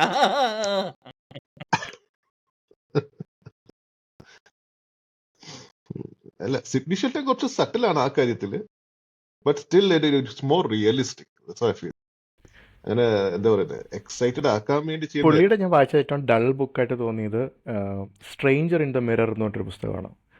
അതായത് ഒരു ആക്ട്രസ് ഇതും അതുപോലെ തന്നെ ഫീമെയിൽ ക്യാരക്ടേഴ്സ് തന്നെയാണ്. അതിൽ ഒരെണ്ണം ഒരു ആക്ട്രസ് ആണ്. പുള്ളിക്കാരി ഇതുപോലെ തന്നെ ഇതും ഒരു റാക്സ് ടു റിച്ച് സ്റ്റോറിയാണ്. പുള്ളിക്കാരുടെ സ്ട്രഗിൾസും പുള്ളിക്കാരുടെ മറ്റേ എന്താ പറയുക ഹാർട്ട് ബ്രേക്സും ഒക്കെ ഉണ്ട്, ലവ് ലൈഫ്. കാരണം പുള്ളിക്കാരുടെ ഹസ്ബൻഡിന് അവസാനം ഷീ എൻസ് അപ്പ് വിത്ത് മ്യൂസീഷ്യൻ, ഒരു ഫിലിപ്പ് ഈസ്റ്റൺ അങ്ങനത്തെ ഒരാൾ. ഫിലിപ്പ് ഈറ്റണോ അങ്ങനെ എന്തോ ഒരു പേരാണ്. അപ്പോൾ അത് വളരെ ഇൻട്രസ്റ്റിംഗ് പേരായതുകൊണ്ട് മാത്രമാണ് ഓർക്കുന്നത്. അപ്പോൾ വിത്ത് ആൻ എഫ് എന്തോ ആണ് പുള്ളിയുടെ പേര് സ്റ്റാർട്ട് ചെയ്യുന്നത്. അപ്പോൾ അയാൾ ഒരു പിയാനിസ്റ്റായിരുന്നു. പക്ഷെ പുള്ളി പതുക്കെ പുള്ളിക്ക് ഡിമെൻഷ്യ വരുന്നൊരു സംഭവം പറയുന്നുണ്ട്. അത് ഭയങ്കര നല്ല രസമാണ്. ഈ സബ് പ്ലോട്ട്സ് പറയുമ്പോൾ പുള്ളിയുടെ ആക്ച്വലി പതുക്കെ മെമ്മറി ലോസ് ഇങ്ങനെ ഓരോ ഇതായിട്ടാണ് നമുക്ക് പറയുന്നത്. അവസാനം അത് പുള്ളീനെ ഒരു ഇതിൽ കൊണ്ടെത്തിക്കും, ഒരു ആക്ച്വലി ക്രൈമിൽ കൊണ്ടെത്തിക്കുന്നതാണ്. അതൊരു നല്ല ബുക്ക്. അതിൻ്റെ സെക്കൻഡ് പാർട്ട് ഉണ്ടെന്ന് തോന്നുന്നു, ഈ സ്ട്രേഞ്ചർ ഇൻ ദ മിററിൻ്റെ. പുള്ളി രണ്ട് തരത്തിലുള്ള, എനിക്ക് തോന്നുന്നു ഇതൊക്കെ കുറെ കൂടെ ഒരു ലെസ് ത്രില്ലർ, മോർ ഒരു റൊമാൻറ്റിക്, അല്ലെങ്കിൽ എന്താണ് പറയാ, ഒരു ഡൊമസ്റ്റിക് ത്രില്ലർ എന്ന് പോലും പറയാൻ പറ്റാത്തൊരു ബുക്കാണ്. ഒരു പുള്ളിയുടെ ഒരു ജനറൽ നമ്മൾ എക്സ്പെക്ട് ചെയ്യുന്ന ചില കാര്യങ്ങൾ അതിനൊരു എപ്പിസോഡ് വേണം. Domestic thriller husbands wives neighbours secret, maid, first wife, second wife, fourth wife of mister XYZ. അതെല്ലാം തുടങ്ങിയത് മറ്റേ ബ്ലാക്ക് ബിയേർഡ് എന്നാണ്. എന്താണ്? But yeah, that should be for another episode. പക്ഷേ C.T. Sheldon again ഫ്ലക്ച്വേഷൻസ് വളരെ കുറവായിട്ടുള്ള ഒരു ഓഥറാണ്. ഉണ്ട്, പക്ഷെ എന്നാലും there are few books that didn't work, പക്ഷെ mostly all of them worked. David Pavilion എന്ന് പറഞ്ഞൊരു ബുക്ക് വായിച്ചിരുന്നു. എനിക്ക് തോന്നുന്ന പുള്ളിയും ടില്ലി ബാഗ് ഷോ, പുള്ളിയുടെ ഗോസ്റ്റ് റൈറ്റർ സെയിം ആളുണ്ടാവും. ടില്ലി ബാഗ് ഷോ ആണാണോ പെണ്ണാണോ എന്നറിയില്ല, കോ റിട്ടൺ ആണത്. എനിക്ക് തോന്നുന്നു അവസാനമായപ്പോൾ പുള്ളിയുടെ അവസാന കാലത്ത് കുറേ മാനുസ്ക്രിപ്റ്റ് ഇൻകംപ്ലീറ്റ് ആയിട്ടുള്ള സാധനങ്ങളുണ്ടായിരുന്നു. അതൊക്കെ ഈ പുള്ളിക്കാരി ആയിരിക്കും അല്ലെങ്കിൽ ഇയാളായിരിക്കും എഴുതി തീർത്തത്. ഡേവിഡ് പവീലിയൻ എനിക്ക് വായിച്ച് ഒഴിവാക്കിയ സംഭവങ്ങൾ, അവസാനം വന്ന എല്ലാ സാധനങ്ങളും ഇതുപോലുള്ള ഗോസ്റ്റ് റൈറ്റ് ചെയ്ത സാധനങ്ങളെല്ലാം, ഓതർ സിഡ്നി ഷെൽട്ടൻ ഉള്ളത് കൊണ്ട് എടുത്ത് വായിക്കുന്ന സാധനങ്ങളെല്ലാം മോശമായിരുന്നു. എല്ലാം DNF ആണ്. എനിവേ, സിഡ്നി ഷെൽട്ടൻ കഴിഞ്ഞോ? എങ്കിൽ എനിക്ക് വേറൊരു ബോംബ് പൊട്ടിക്കാനുണ്ട്. Okay, what do you really think about J.K. Rowling after Harry Potter? I haven't read. ഞാൻ ഹാരി പോട്ടർ അഗെയിൻ Only ഞാൻ കുറച്ചേ വായിച്ചിട്ടുള്ളൂ. ഞാൻ സിനിമയാണ് കൂടുതൽ കണ്ടത്. ഞാൻ പുള്ളിക്കാരത്തി മറ്റേ റോബർട്ട് ഗാൽബ്രൈത്ത് എന്ന് പറഞ്ഞ് എഴുതിയ ദ പുസ്തകമൊക്കെ എടുത്ത് കുക്കു വായിച്ചു കോളിംഗോ നോക്കി. The cuckoo's calling. എനിക്കത് call. തീരെ ദഹിച്ചില്ല. അതുപോലെ വായിച്ചില്ല. മറ്റേ fantastic beasts and where to find them, അതിന്റെ ഒരു എപ്പിസോഡ്, ഒരു പുസ്തകം ഞാൻ വായിക്കാൻ നോക്കി. എനിക്ക് അവിടെയും ഒന്നും തടഞ്ഞില്ല. അതൊരു കിഡ്സ് ബുക്ക് അല്ലേ? പ്യൂർലി കിഡ്സ് ബുക്ക് ആണ് തോന്നുന്നത്. Fantastic beasts. സിനിമ Yeah. കണ്ടേ അതൊരു മിത്തോളജി. സിനിമ കണ്ടു ഞാൻ. എനിക്ക് Harry Potter I think it's a work of a genius.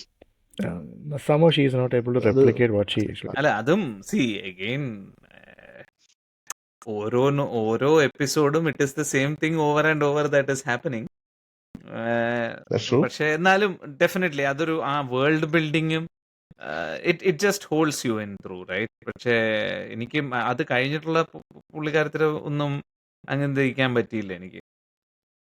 She's again ആ ഒരു മാനുസ്ക്രിപ്റ്റിന് മുകളിൽ she SAT on it for years. എന്നിട്ടാണ് അത് പബ്ലിഷ് ചെയ്തൊരു മെയിൻ സ്ട്രീം. അപ്പൊ അതിന്റെ ഡിഫറൻസ് അതിലുണ്ട്. I mean of course she A very good writer. നല്ല ലാംഗ്വേജ് ഒക്കെ ഉള്ള ഒരാളാണ്. And she had A plot that she build on eventually. അങ്ങനെ ആണ്. പക്ഷെ എനിക്ക് പിന്നെയുള്ളതൊന്നും എനിക്കങ്ങള് പിന്നെ ഇതൊരു മുറിയാർത്തി, അത് പുള്ളിക്കാരത്തിയായിരുന്നോ? Cursed Child. ലെയ്ൻ മൊറിയാർട്ടി. അല്ല സോറി, പിന്നെ ഒരു ഇത് ഞാൻ വാങ്ങിച്ചിരുന്നു. ഒരു അതിന് മോർ ഓഫ് എ പ്ലേ മാരെ എഴുതിയേക്കുന്ന ഒരു book, Cursed Child. Harry Cursed പോട്ടറിന്റെ Child. Curse. അതാണോ അത്? ഇവരുടെ കുട്ടികളുടെ സ്റ്റോറി. അതെ, വെരി അതാണ്. എന്താ പറയാ, ഡിസപ്പോയിന്റിംഗ് ആണ്. ഞാൻ ഉം. ഞാൻ ഉദ്ദേശിച്ച ഒരു I was very അത് disappointed. എഴുതിയതും പുള്ളിക്കാരിയാണ്. അതൊരു കൊളാബറേറ്റീവ് അല്ലല്ല, പുള്ളിക്കാരത്തി തന്നെ എഴുതി. It's like A play. അങ്ങനെ എഴുതിക്കുന്നത് ഡയലോഗുമാര് Play. ഇന്നാള് പറയുന്നു ഇന്നാള് പറയുന്നു. പക്ഷെ എനിക്കത് ഭയങ്കര ഒരു ഞാനത് വായിച്ചിട്ടില്ല. ഒരു മോശം ഇല്ല, റിവ്യൂസ് കേട്ടപ്പം നഷ്ടമൊന്നുമില്ല. ഞാൻ വിചാരിച്ചു വേണ്ട, ഇതിന്റെ ആ ഒരു എന്താ പറയാ, ഇല്ല, അവസാനത്തെ കപ്പലണ്ടി മോശമായി കഴിഞ്ഞാൽ പിന്നെ തീർന്നല്ലോ. അതേപോലെ ഏലക്ക കടിച്ച പോലെ ആകണ്ടെന്ന് വിചാരിച്ച് ഞാൻ വിട്ടു. അല്ല, വായിക്കണമെന്നില്ല. I don't know she is writing anything പുതിയതായിട്ട് എന്തെങ്കിലും എഴുതുന്നുണ്ടോന്ന് പോലും എനിക്ക് അറിഞ്ഞൂടാ. പുള്ളിക്കാരത്തി മറ്റേ ഹോമോഫോബിയയും ആക്ടിവിസവും ആന്റൈ ആക്ടിവിസവും ഒക്കെ ആയിട്ട് അങ്ങ് പോവാണ്. പുള്ളിക്കാരി ഇപ്പൊ ബില്യണർ ആയി. Let Har do what ever she wants. അതെ, അശോകന് ക്ഷീണാവാം. പിന്നെ ഇമാജിൻ ഇപ്പോഴും ബുക്ക് വിൽക്കുന്നതിന്റെ റോയൽറ്റി അവർക്ക് കിട്ടുന്നുണ്ടാവും. ഈ മൂവിയൊക്കെ എന്നല്ലേ? നമ്മൾ നെറ്റ്ഫ്ലിക്സിൽ അവിടെ ഇവിടെയൊക്കെ മാറി മാറി വരുന്നതിന്റെ റോയൽറ്റി പുള്ളിക്കാരത്തി കിട്ടുന്നുണ്ടാവും. It's Yeah. Like she's worked really hard for it. അപ്പം നമുക്ക് അതിലൊന്നും പറയാനില്ല. യെസ്. എഴുതാൻ പേപ്പറിന് പോലും കാശില്ലായിരുന്ന ഒരാളുടെ ദാറ്റ്സ് അനദർ തിങ്, റൈറ്റ്? എന്ന് വെച്ച് കഴിഞ്ഞാല് ഒരു അങ്ങനത്തെ ഒരു അവസ്ഥയിൽ നിന്നും അങ്ങനത്തെ ഒരു അവസ്ഥയിൽ ഇരിക്കുന്ന ഒരാള് they will be very perceptive about the surroundings. പിന്നെ അത് കഴിഞ്ഞിട്ട് ഇല്ലായ്മയിൽ നിന്ന് പുറത്ത് വന്നു കഴിയുമ്പോൾ ആളുകൾക്ക് സംഭവിക്കുന്നത് എന്ന് പറഞ്ഞു കഴിഞ്ഞാൽ അവരുടെ ജീവിതത്തിനോടുള്ള എക്സ്പീരിയൻസസും പെർസെപ്ഷനും ആ ഇമോഷണൽ ഫ്ലക്ച്വേഷൻസും ഒക്കെ അങ്ങ് കുറയാണ്. ലൈഫ് തരുന്ന പ്രെഡിക്റ്റബിലിറ്റി അവരുടെ എക്സ്പീരിയൻസസിനെ ലൾ ചെയ്യാണ് എന്നൊരു തിയറിയും കൂടെ ഉണ്ട്. പ്രോബബ്ലി ദാറ്റ്സ് വൈ കാശ് ഉണ്ടാവും തോറും എഴുത്തിന്റെ ക്വാളിറ്റി, ഈ പറഞ്ഞ പോലെ സിനിമാ സംവിധായകന്മാർക്കൊരു എക്സ്പയറി ഡേറ്റ് ഉണ്ടല്ലോ, അതുപോലെ എഴുത്തുകാർക്കും ഒരു എക്സ്പയറി ഡേറ്റ് ഉണ്ടാവും. അത് വീണ്ടും അതില്ലാത്ത ചില വീട്ടുകാര്യങ്ങളിൽ ജയറാം പറഞ്ഞ മാരെ നിങ്ങൾ എന്നെ നന്നായി വളർത്തിയോണ്ടാണ് എനിക്ക് ജീവിതാനുഭവം ഇല്ലാണ്ടായത്.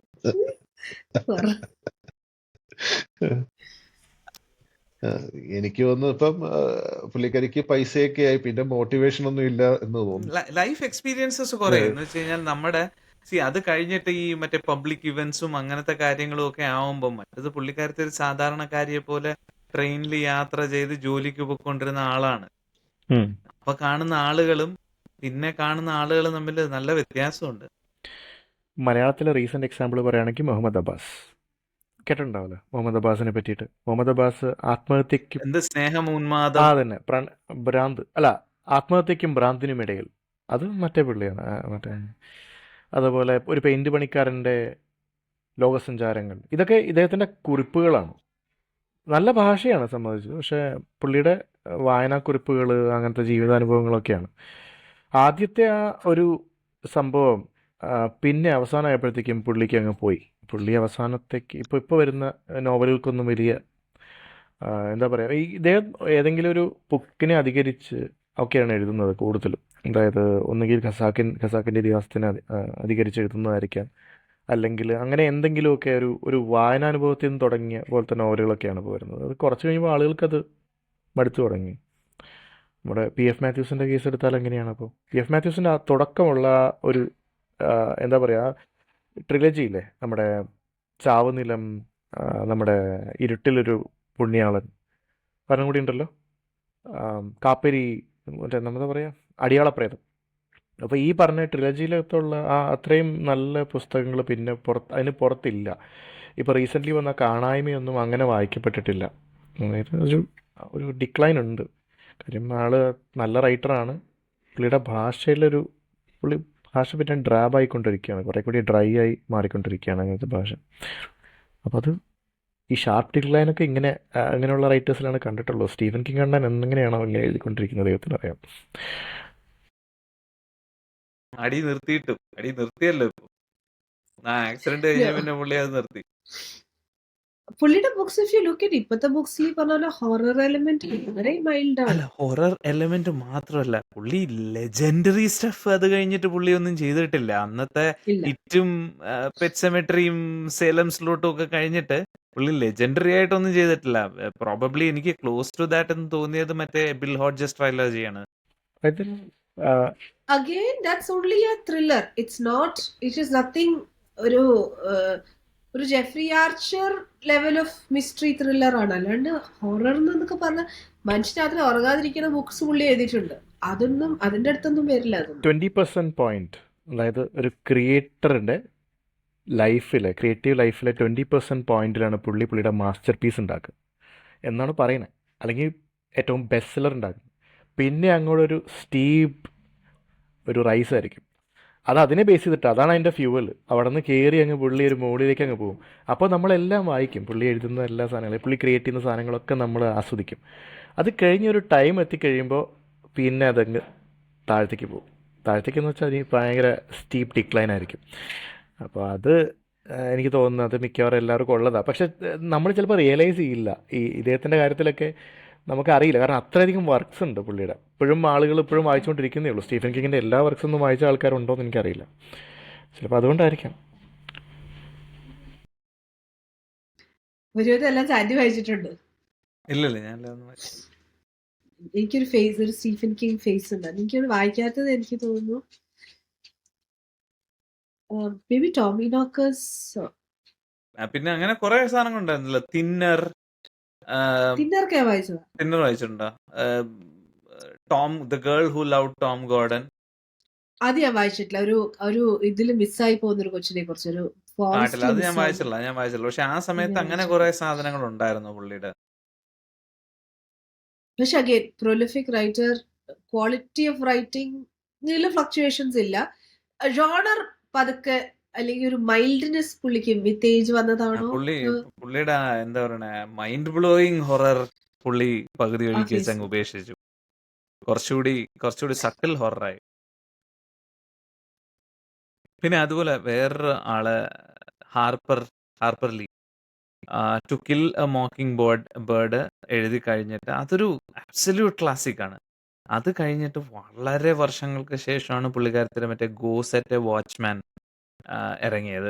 അത് ഒരു മാനുസ്ക്രിപ്റ്റ് ആയിരുന്നു. ഡ്രോക്കകത്ത് എന്തോ ഇരുന്ന് കിട്ടി, മരണത്തിന് ശേഷം എന്തോ പബ്ലിഷ് ചെയ്തത്, അങ്ങനെ എന്തോ ആണ്. 30-40 പേജ്, എൻ്റെ അപ്പുറം പോകാൻ പോലും പറ്റിയില്ല. മറ്റേ ഇവരുടെ അറ്റിക്കസ് ഫിഞ്ചിന്റെ ഒക്കെ എനിക്ക് തോന്നുന്നു അവർക്ക് കുറച്ചുകൂടെ പ്രായമായതിനു ശേഷം ഉള്ള കഥ എന്തോ ആയിരുന്നു. അത് വെരി ഫർഗറ്റബിൾ. എനിക്ക് പകുതി ഒഴുകിച്ച് ഞാൻ ഉപേക്ഷിക്കുകയാണ് ചെയ്തത്. അത് ബേസിക്കലി ഒരു കാര്യമാണ്. When you create your first novel is an absolute masterpiece, അതിന്റെ ബേർഡൻ എന്ന് പറയുന്നത് ഭയങ്കരമാണ്. അത് തന്നെയാണ് യാൻ മാർട്ടിലിന് സംഭവിച്ചത്. എനിക്ക് തോന്നുന്നു അങ്ങനെ വേറെ ഉണ്ടാവുമല്ലോ. ഇനി ബുക്ക് എഴുതുന്നില്ല എന്ന് പ്രഖ്യാപിക്കേണ്ടി വരുമായിരിക്കും. അങ്ങനെ ബുക്ക് എഴുതി അല്ലെങ്കിൽ ഈ പറഞ്ഞ പോലെ സെക്കൻഡ് ഒരു ബുക്ക്, ആ ഡിഫൈനിങ് ബുക്ക് വന്നിട്ട് നമുക്ക് തീരുമാനിക്കാം ഇനി എഴുതണോ വേണ്ടയോ എന്നുള്ളത്. ടി പത്മനാഭന്റെ കഥകൾ വായിച്ചിട്ടുണ്ടോ? ടി പത്മനാഭൻ ഉം. ടി പത്മനാഭൻ ആ പിന്നെ മാതൃഭൂമിയിൽ അങ്ങനെ എല്ലാ ഇങ്ങനെയൊക്കെ കൊല്ലവും വായിച്ചിട്ടുണ്ട്. വരും. മാതൃഭൂമിയിലൊക്കെ ഇപ്പൊ വരുന്നതൊക്കെ ഭയങ്കര മോശമാണ്. കാരണം പുള്ളി അതിലെല്ലാം ഇപ്പൊ അങ്ങേരെ മെയിൻ എഴുതുന്നുണ്ട്. ക്യാരക്ടറാണ്. ഇടയ്ക്കിടയ്ക്ക് ഓരോ കഥകൾ വരും. പുള്ളി ഇപ്പോൾ ഗൾഫിലെങ്ങാണ്ടാണെന്ന് തോന്നുന്നു, എനിക്കറിയില്ല. അല്ലെങ്കിൽ ഗൾഫിൽ പോയ കാര്യങ്ങളും ഒരു അനുഭവക്കുറിപ്പായിരിക്കും, കഥയായിട്ടൊന്നും ഉണ്ടാവില്ല. പുള്ളി പണ്ട് എഴുതിയ കഥയൊക്കെ വെച്ച് നോക്കുമ്പോൾ ഇപ്പോൾ ഒന്നുമില്ല. അതും ഷാർപ്പ് ഡിക്ലൈൻ നമുക്ക് മനസ്സിലാവും അങ്ങനെയുടെ ക്വാളിറ്റി എങ്ങനെ പോയി എന്നുള്ള കാര്യം. അതുപോലുള്ള ആൾക്കാരുണ്ട്. ബെന്യാമിൻ പുള്ളിയുടെ പ്രകാശൻ പരത്തുന്ന പെൺകുട്ടിയാണ് എല്ലാരും ഹൈപ്പ് ചെയ്യുന്നത്. പക്ഷെ എനിക്ക് അതിനേക്കാളും ഇഷ്ടമുള്ള ഒരു ബുക്കുണ്ട്, ഒരു ഗൗരി. ഗൗരി എന്ന് പറഞ്ഞിട്ട്. യെസ്. ഭയങ്കര ഭംഗിയുള്ള ഒരു പുസ്തകമാണത്. ഒരു കഥ, ചെറുകഥ, 2 പേജ് ഇട്ടിടും. നമുക്കത് ഒരു സന്ധ്യയ്ക്ക് അത് ആ സെറ്റ് ചെയ്തേക്കുന്നത് സോ ബ്യൂട്ടിഫുള്ളി സെറ്റ്. ഇപ്പൊ നമുക്കത് ഇമാജിൻ ചെയ്യാം. ഒരു തിരക്കുള്ള ഒരു കവല, സന്ധ്യയായി, ആൾക്കാരിങ്ങനെ വീട്ടിലേക്ക് പോകാൻ ഓടുകയാണ്. പണി കഴിഞ്ഞ് വരുന്ന സ്ത്രീകൾ ഇങ്ങനെ കുറെ ചെറിയ പാക്കറ്റുകളിൽ അരിയും സാധനങ്ങളൊക്കെ പാക്ക് ചെയ്യും. അപ്പൊ അവിടേക്ക് ഗൗരി എന്ന് പറഞ്ഞ പെൺകുട്ടി വരികയാണ്. മിഠായി മേടിക്കാൻ എന്താണ് വളരെ ചെറിയ കഥയുള്ളൂ. മിഠായി മേടിക്കാൻ വരുമ്പോൾ പൈസ തികയുന്നില്ല. എന്നിട്ട് because he standing there is bit judgemental ആയതുകൊണ്ട് ഷോപ്പ് കീപ്പർ ഉള്ള പൈസക്ക് അതിന് മിഠായി മേടിച്ചിട്ട് വരും. അവസാനം പറയും എന്നാലും നഷ്ടം എനിക്ക് തന്നെ. അത്രേ ഉള്ളൂ. പക്ഷെ അത് നമുക്ക് മനസ്സിൽ തട്ടുന്ന രീതിയിലാണ് അത് എഴുതിയേക്കുന്നത്. അത് വായിച്ചിട്ട് എനിക്ക് പ്രകാശം പരത്തുന്ന പെൺകുട്ടി വായിച്ചപ്പോൾ എനിക്ക് അത്രയ്ക്ക് ഇറ്റ് വർക്ക്. പക്ഷെ എന്നാലും എല്ലാ കൊല്ലവും ഞാൻ ലുക്ക് ഫോർവേഡ് ചെയ്യുന്ന, ഓണപ്പതിപ്പ് വരുമ്പോൾ ഞാൻ ലുക്ക് ഫോർവേഡ് ചെയ്യുന്ന ഒരു ഓത്തേഴ്സ് ഒരാളായിരുന്നു ഇദ്ദേഹം. ഇപ്പോഴും എനിക്ക് ഞാൻ കിട്ടിയാൽ ഇപ്പോഴും വായിക്കും. കാരണം ആ ഗൗരിയോടുള്ള പ്രണയം കൊണ്ട്, സ്നേഹം കൊണ്ട് നമ്മൾ ആ ബുക്ക് ഇനിയും വായിക്കും. ഇപ്പൊ അങ്ങനത്തെ കഥകളിലെ മിക്കവാറും കഥാപാത്രം മൂപ്പര് തന്നെയാണ്, ഒരു മെയിൻ ക്യാരക്ടറായിട്ട്. പുള്ളിയുടെ വീക്ഷണ കൊണ്ട് പുള്ളി പ്രകാശം പരത്ത പെൺകുട്ടിയിലും അങ്ങനെ തന്നെയാണ്, ഞാൻ തന്നെയാണ് ക്യാരക്ടർ. പക്ഷെ ഇവിടെ ഗൗരിയിലും അതെ. അതെ, പക്ഷെ ഇവിടെ എന്ന് വെച്ചാൽ ഇവിടെ അവിടെ ഞാൻ എന്ന് പറയുന്ന ഒരു ഫിക്ഷണൽ ഞാനായിരിക്കാം. പക്ഷെ ഇവിടെ അതല്ല, ഇവിടെ ടി പത്മനാഭൻ തന്നെയാണ്. കാരണം ആളുകൾ ഇങ്ങോട്ട് വന്ന് സംബോധന ചെയ്യുന്നതുണ്ട്, പുള്ളിനെ അങ്ങനെ വിളിക്കുന്നത് പോലെയൊക്കെയാണ് എഴുതിയിരിക്കുന്നത്. അതുകൊണ്ടാണ് പറഞ്ഞത് ഇതിന് കഥ എന്ന് പറയാനൊന്നും ഇല്ലാതായി അവസാനം. എം മുകുന്ദൻ്റെ കാര്യം പറയുകയാണെങ്കിലും അങ്ങനെ തന്നെയാണ്. എം മുകുന്ദനും ഇപ്പോൾ ലാസ്റ്റ് വന്ന കഥകളല്ല, വന്നിരിക്കുന്ന കൃതികളൊക്കെ ഏകദേശം ആ ഒരു റേഞ്ചിലാണ് പോകുന്നത്. അവസാനം വന്നത് നിങ്ങളായിരുന്നു തോന്നുന്നു. നിങ്ങൾ എന്ന് പറഞ്ഞിട്ടൊരു നോവലായിരുന്നു. അത് മാതൃഭൂമിയിൽ തുടരാനായിട്ട് വന്നിരുന്നു. ഒരു 4-5 എപ്പിസോഡ് വായിച്ചു. പുസ്തകത്തിന് തല വെച്ചില്ല, പക്ഷെ അത് അത്രേ ഉള്ളൂ. അതിനപ്പുറത്തേക്കൊന്നും പോകാനുള്ളതില്ലായിട്ട് തോന്നിയില്ല. ഡൽഹി ഗാഥകൾ, അത് അദ്ദേഹത്തിന്റെ, അത് ഭയങ്കര നല്ലൊരു പുസ്തകമാണ്. എമർജൻസിയുടെ സമയത്ത് ഇപ്പോൾ വായിച്ചിട്ടില്ലെങ്കിൽ വായിക്കാൻ മയ്യഴിപ്പുഴയുടെ തീരങ്ങൾ എല്ലാവർക്കും അറിയാവുന്നതായിരിക്കും. പക്ഷെ അത് ആ ബുക്ക് വായിച്ചപ്പോഴാണ് നമ്മുടെ നാട്ടിൽ ഫ്രഞ്ച് വളരെ ഫ്ലുവൻ്റ് ആയി സംസാരിക്കുന്ന പ്രായമായിട്ടുള്ള ആൾക്കാരും ഒക്കെയുള്ള ഒരു ബുക്കാണ്, രസമുള്ളൊരു ബുക്കാണത്.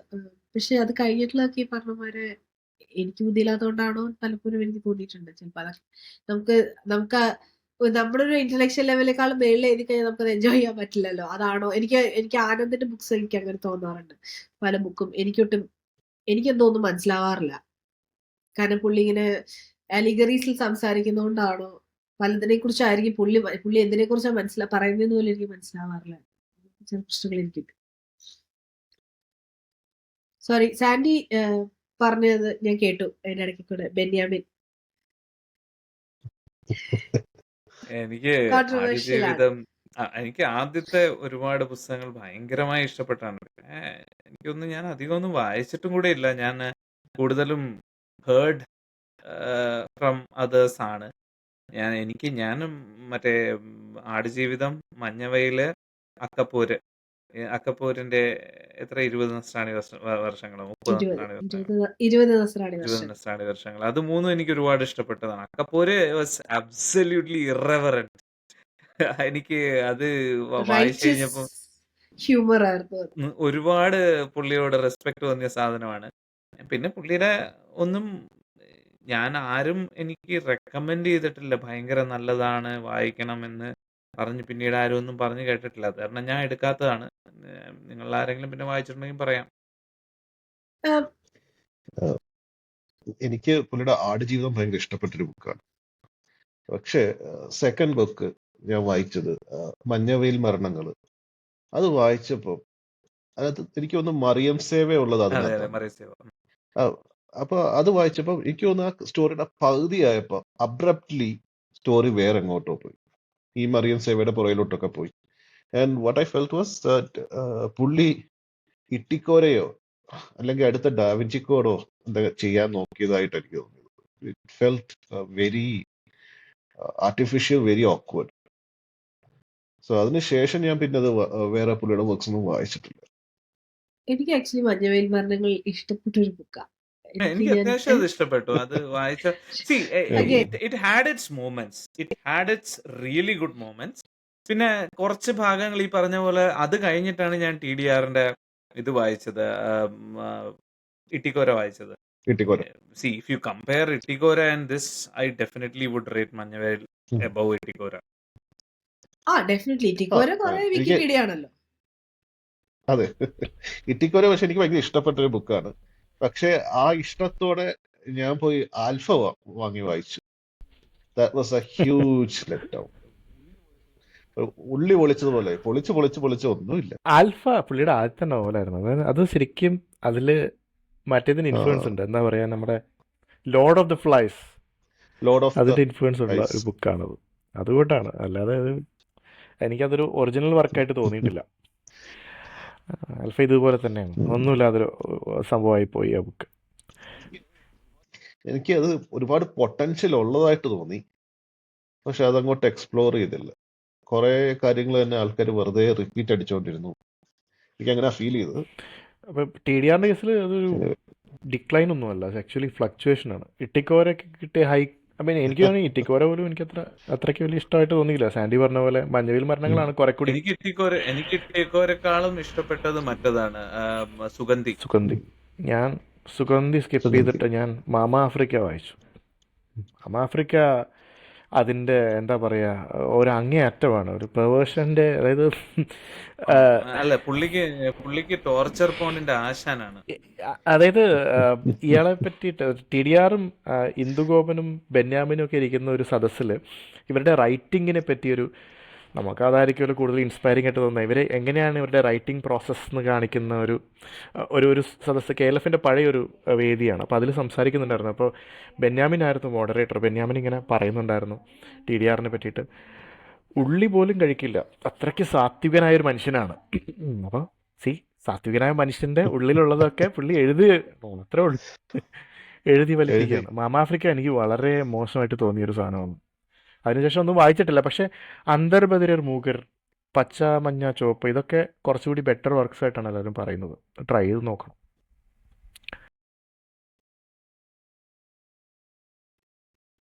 ഈവൻ സുഗന്ധി ആണ്ടാൾ ദേവനായകിലും ഒരുപാട് the female characters really undergo lot of sexual exploitation അല്ല, സെക്ഷൽ ടോർച്ചർ ആണ്. ഈ ബെന്യാമിൻ ആക്ച്വലി ഒരു ഇത് ചെയ്തിരുന്നില്ലേ, ഒരു ബുക്ക് പുഴമീനുകളെ കൊല്ലുന്ന വിധം.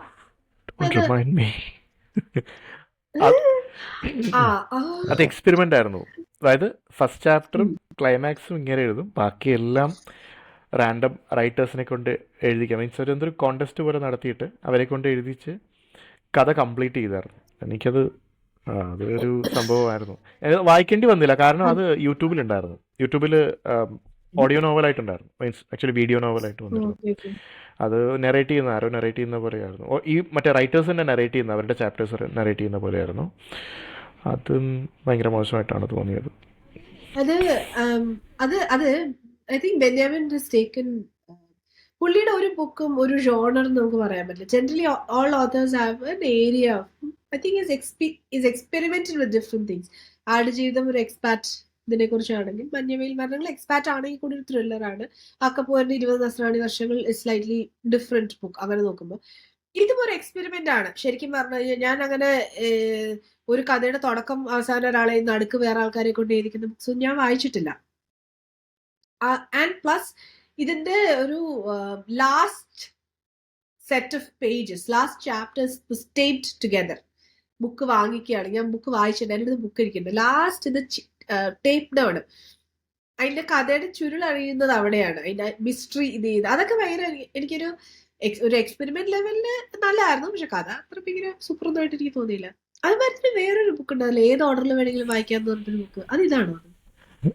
അത് അതെ അതെ ബെന്യാമിനായിരുന്നല്ലേ? തരകൻസ് ഗ്രന്ഥവരി തരകന്റെ തരകൻസ് തരകന്റെ ഗ്രന്ഥവരി ഗ്രന്ഥാവലി. അതേ വായിച്ചിട്ടില്ല, പക്ഷെ I have not heard great things. അത് ഞാൻ ആ മറ്റേ ചീട്ടായിട്ടുള്ള സാധനം ഞാൻ വാങ്ങിയില്ല, ഞാൻ അതിൻ്റെ പ്രിന്റഡ് വേർഷനാണ് വാങ്ങിയത്. പക്ഷേ ആ പ്രിന്റഡ് വേർഷനും പലർക്കും പല ഓർഡറിലാണ് കിട്ടിയിരിക്കുന്നത്, പേജസ് വൈ പേജ് നമ്പറൊന്നുമില്ല.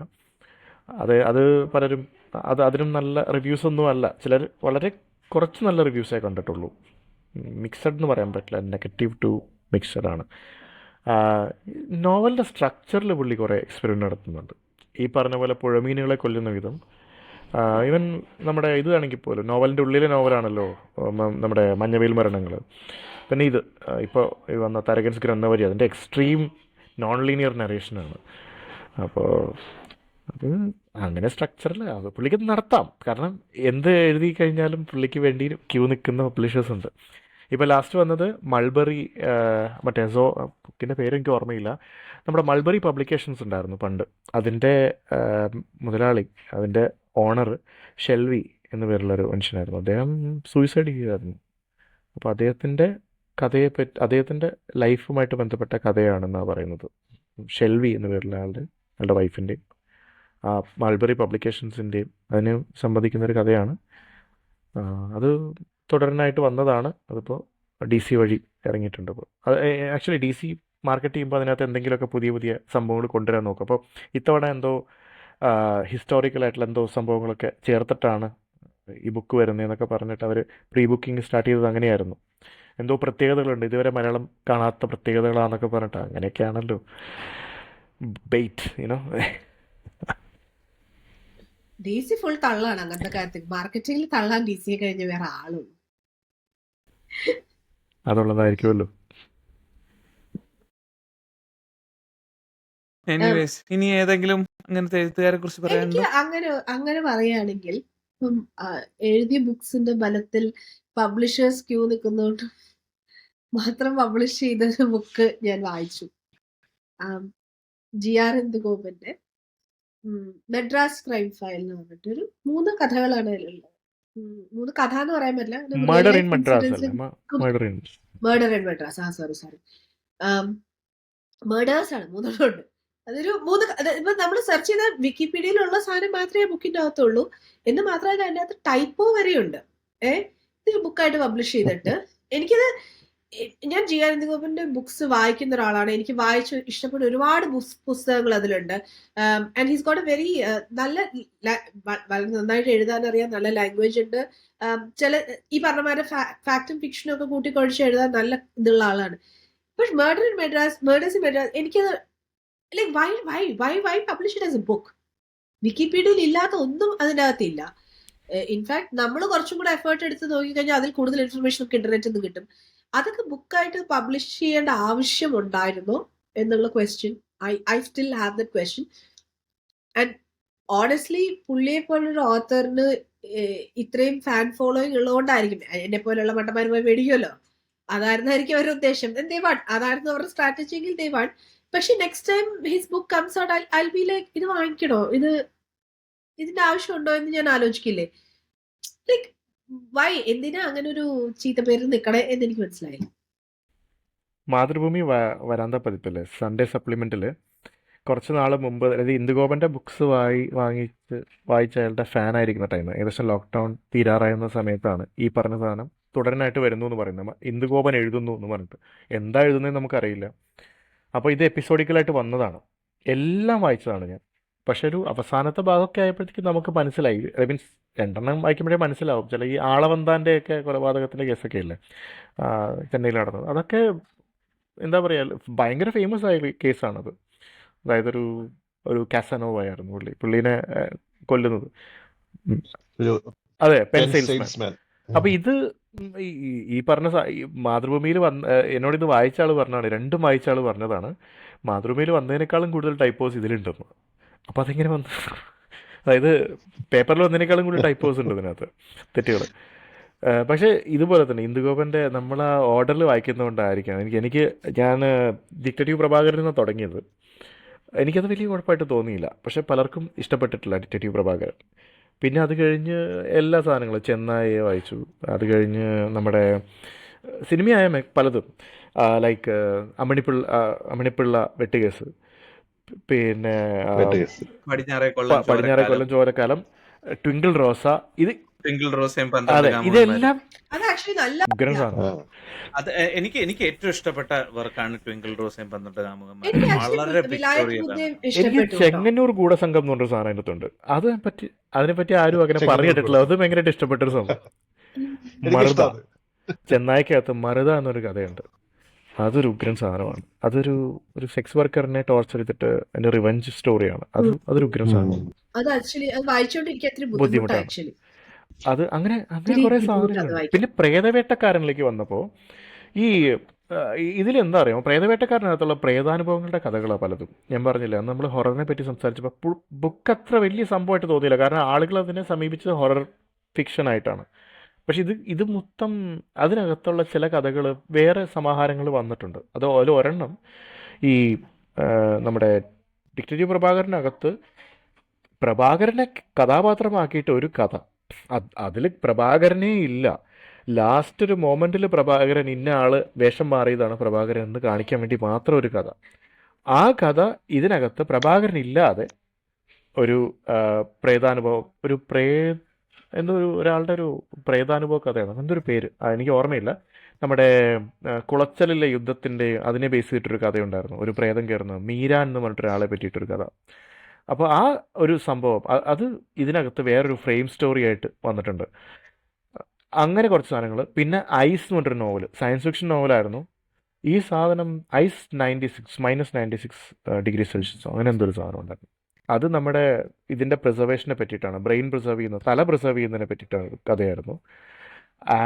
അത് വലിയ സംഭവമായിട്ട് തോന്നിയില്ല. സയൻസ് ഫിക്ഷനൊക്കെയാണ് എങ്കിലും വലിച്ചു നീട്ടിയ ഒരു സംഭവമായിരുന്നു. അത് ഇതുപോലെ തന്നെ ഒരു നോവലാക്കി എഴുതേണ്ട കാര്യമുണ്ടായിരുന്നു. അപ്പോൾ ഇന്ദുഗോപൻ്റെ സ്റ്റാൻഡേർഡ് ഇതുപോലെ തന്നെ നമ്മൾ വായിക്കുന്നതിൻ്റെ കാര്യം ഫ്ലക്ച്വേറ്റിംഗ് ആണ്.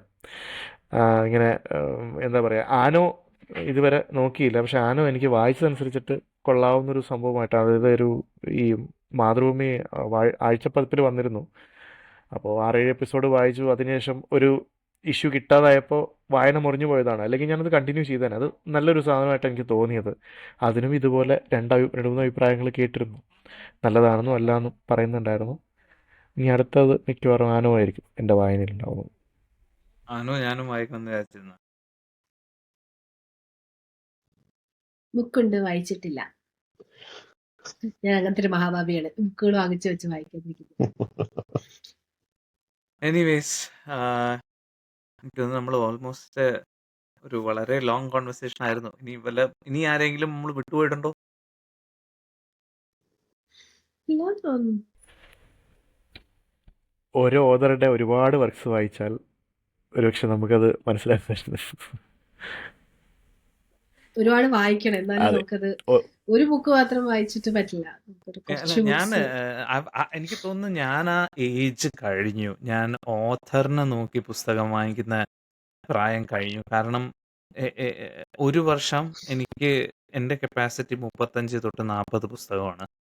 ആ 35 തൊട്ട് 40 പുസ്തകങ്ങൾ ഞാൻ സെലക്ട് ചെയ്യുമ്പോൾ I would rather not waste time on that എന്നുള്ളതാണ് ഇപ്പോഴത്തെ എൻ്റെ ഒരു പോളിസി. ഇപ്പം ഞാൻ കഴിയുന്നത് ഞാൻ ട്രൈ ചെയ്യുന്നത്, ഞാൻ എല്ലാ ജോണറും വായിക്കാൻ നോക്കുന്നുണ്ട്. സയൻസ് ആയാലും നോൺ ഫിക്ഷൻ ആയാലും സെൽഫ് ഹെൽപ്പ് ആയാലും പ്രൊഫഷണൽ ഇമ്പ്രൂവ്മെൻ്റ് ആയാലും എല്ലാം എടുത്ത്, ഗ്രാഫിക് നോവലും എല്ലാം സ്പ്രെഡ് ചെയ്ത് വായിക്കാൻ ഞാൻ നോക്കുന്നുണ്ട്. അപ്പം അതുകൊണ്ടാണെന്ന് തോന്നുന്നു എനിക്കിപ്പം ഇങ്ങനെയൊരു പ്രശ്നം ഇല്ല. മറ്റത് ഒരു ഓഥറിൻ്റെ പുതിയ പുസ്തകം വരുമ്പോൾ 1-2 നോക്കാതെ പോയി കടയിൽ നിന്ന് വാങ്ങിച്ചിരുന്ന പ്രായം ഓർമ്മയുണ്ട്. ലേഖ, നമുക്ക് ഓർമ്മയുണ്ട് സ്ട്രാൻഡിലേക്ക് ഓടിപ്പോകുന്നത്, പുതിയ പുസ്തകം വന്നു എന്നറിയുമ്പോൾ സ്ട്രാൻഡിലേക്ക് ഓടിപ്പോകുന്ന ഒരു സമയം ഉണ്ടായിരുന്നു. I think I personally have gone out of this. ഞാൻ ആളെ നോക്കി വായിക്കുന്ന പരിപാടി നിർത്തി. ഇപ്പോൾ നല്ല പുസ്തകം, നല്ല റിവ്യൂ അങ്ങനെ നോക്കി മാത്രമേ ഞാൻ വായിക്കുന്നുള്ളൂ. ആക്ച്വലി ഈ ഒരു ഓതറിന്റെ കുറെ ബുക്സ് വാങ്ങുന്നതിനുള്ള പ്രശ്നം എന്ന് വെച്ചാൽ, ചില ഓതേഴ്സ് ഉണ്ടാവും, they have one successful formula. അവർ അടുത്ത ബുക്കിൽ അതേ ഫോർമുല ഉപയോഗിക്കും. കഥാപാത്രങ്ങളെ മാറ്റും, കുറച്ച് സിറ്റുവേഷൻ അങ്ങോട്ടും ഇങ്ങോട്ടും മാറ്റും, സം പ്ലോട്ട് പോയിന്റ്സ്. യോൻ എസ്ബയുടെ ബുക്സ് ഉണ്ടല്ലോ, ഹാരി ഹുള്ള ഹാരികുല ക്യാരക്ടറിന്റെ. ഞാൻ ബാറ്റ് വായിച്ചു, എനിക്ക് ഇഷ്ടപ്പെട്ടു. അത് കഴിഞ്ഞ് കോക്രോച്ച് വായിച്ചു, അപ്പം തോന്നി ഇത് സെയിം സ്റ്റോറി അല്ലേ. അല്ല അത് ബേസിക്കലി പിന്നെ പുള്ളി അത് വേറൊരു രാജ്യത്ത് കൊണ്ടങ്ങ് സെറ്റ് ചെയ്യും. വേറൊരു എന്നിട്ട് രാജ്യത്ത് കംപ്ലീറ്റ് ആ എൻവയോൺമെന്റ് ഒക്കെ ബിൽഡ് ചെയ്ത് കഴിഞ്ഞിട്ട് വരുമ്പോ പഴയ ബോംബ് കഥ. പഴ- മിക്കവാറും ഈ വില്ലൻ ഫസ്റ്റ് സീനിൽ മുതലേ പുള്ളിയുടെ ഒരു അലായ് പോലെ അടുത്തൊക്കെ കാണും. പിന്നെ സ്നോമാൻ ഇതൊക്കെ ആയി കഴിഞ്ഞപ്പോഴേക്ക് എനിക്ക് കാര്യം ആ മനസ്സിലായി. പക്ഷെ അറ്റ്മോസ്ഫിയർ ആണ് പുള്ളിയുടെ ഉം. ഇത്. പറഞ്ഞു വന്നു കഴിയുമ്പം മറ്റേ സ്കൂബിഡു പോലെയാണ്. ഏറ്റവും അവസാനം ഒരു നീയായിരുന്നല്ലേ. അപ്പോഴേക്ക് ഞാൻ പുള്ളിയുടെ ഫുള്ള് വർക്ക്സ് മേടിച്ചു വെച്ചു. എല്ലാം ഇരിപ്പുണ്ട്, വായിച്ചിട്ടില്ല. സാരമില്ല, പോട്ടെ പോട്ടെ, സാരമില്ല. ആകെ ആശ്വാസം എന്ന് വെച്ചാൽ സെക്കൻഡ് ഹാൻഡ്. അല്ല, പണ്ട് ഇതുപോലെ നിരത്തി പിടിച്ച് വായിച്ചിരുന്ന സാധനമുണ്ട്, വിൽബർ സ്മിത്തിന്റെ Eagle in the Sky Shout the Devil. അതൊക്കെ ഭയങ്കര രസമുള്ള സാധനങ്ങളായിരുന്നു. പക്ഷെ പിന്നെയും വായിക്കുമ്പോൾ എല്ലാം ഇത് തന്നെ. സെറ്റിംഗ് മാറ്റുന്നു, പ്രധാന കഥാപാത്രം ഒരു കോൺഫ്ലിക്റ്റ്, മിക്കവാറും ആംഡ് കോൺഫ്ലിക്റ്റ്, ഏതെങ്കിലും ഭയങ്കര പ്രശ്നമുള്ള സ്ഥലത്ത്. ഒരെണ്ണം ആഫ്രിക്കയിൽ സെറ്റ്, ഒരെണ്ണം ഇസ്രായേലിൽ സെറ്റ്, അങ്ങനെ മാറ്റി മാറ്റി. അത് ശരിയാണ്, ഓൾമോസ്റ്റ് എല്ലാ ഓഥേഴ്സും ട്രോപ്സിനെയാണ് ഫോളോ ചെയ്യുന്നത്.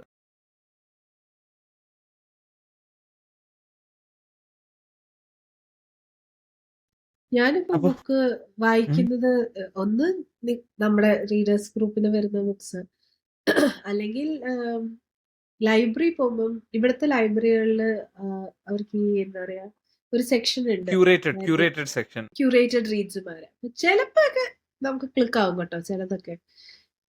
അങ്ങനെ വായിക്കുമ്പോഴാണ് നമ്മൾ അങ്ങനത്തെ ബുക്കുകൾ. ഇപ്പൊ ഇപ്രാവശ്യം ഞാൻ എടുത്തേക്കുന്നത് ആ ഓഥർ ഒരു ഇറാനിയൻ ഓഥറാണ്. പുള്ളിക്കാരത്തി ഓസ്ട്രേലിയയിൽ അസൈലം തേടിയ ഒരു ജേർണലിസ്റ്റ് ആണ്.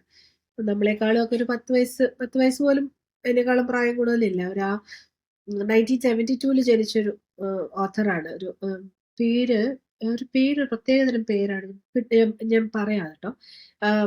പുള്ളിക്കാരത്തിയുടെ കഥയാണ്. പുള്ളിക്കാരത്തി ജേർണലിസ്റ്റ് ആയിട്ട് എഴുതി അവസാനം അവിടെ നിക്കക്കളി ഇല്ലാണ്ടായിട്ട് പുള്ളിക്കാരത്തി അവിടെ നിന്ന് പുറത്താക്കി. ഇറാനിൽ നിന്ന് പുറപ്പെട്ട് ഇവിടെ ആണ്. ഓരോ കഥകൾ മുഴുവൻ ഒരു സൊറാസ്ട്രിയൻസ് ഫാമിലിയുടെ കഥയാണത്. എന്താ ഫണി ബിറ്റ് അതിന്റെ അതൊരു ഫാർസിയിൽ എഴുതിയ ബുക്കാണത്. പക്ഷെ അതിന്റെ ട്രാൻസ്ലേറ്ററിന്റെ പേര് മെൻഷൻഡ് അല്ല, ബിക്കോസ് അവരവരുടെ ലൈഫിനെ ഭയക്കുന്നത് കൊണ്ട് അതിന്റെ ട്രാൻസ്ലേഷനിന് പേരില്ല. അങ്ങനത്തെ ഇതിപ്പോ ഞാൻ ഒരിക്കലും എൻ്റെ ഒരു സ്ഫിയർ ഓഫ് ഇതിൽ വരുന്ന കഥകളല്ല ഞാൻ ജനറലി വായിക്കുന്നത്. And her writing is very similar to Salman റഷ്ദിയുടെ ഒക്കെ പാരഗ്രാഫ് റൈറ്റിംഗ് ഉണ്ട് പുള്ളിക്കാരത്തേക്ക് കുറച്ച്. അത് എഴുത്തിന്റെ ആണോ ആ ഒരു കൾച്ചറൽ ഇതാണോ എന്ന് എനിക്ക് അറിഞ്ഞൂടാ.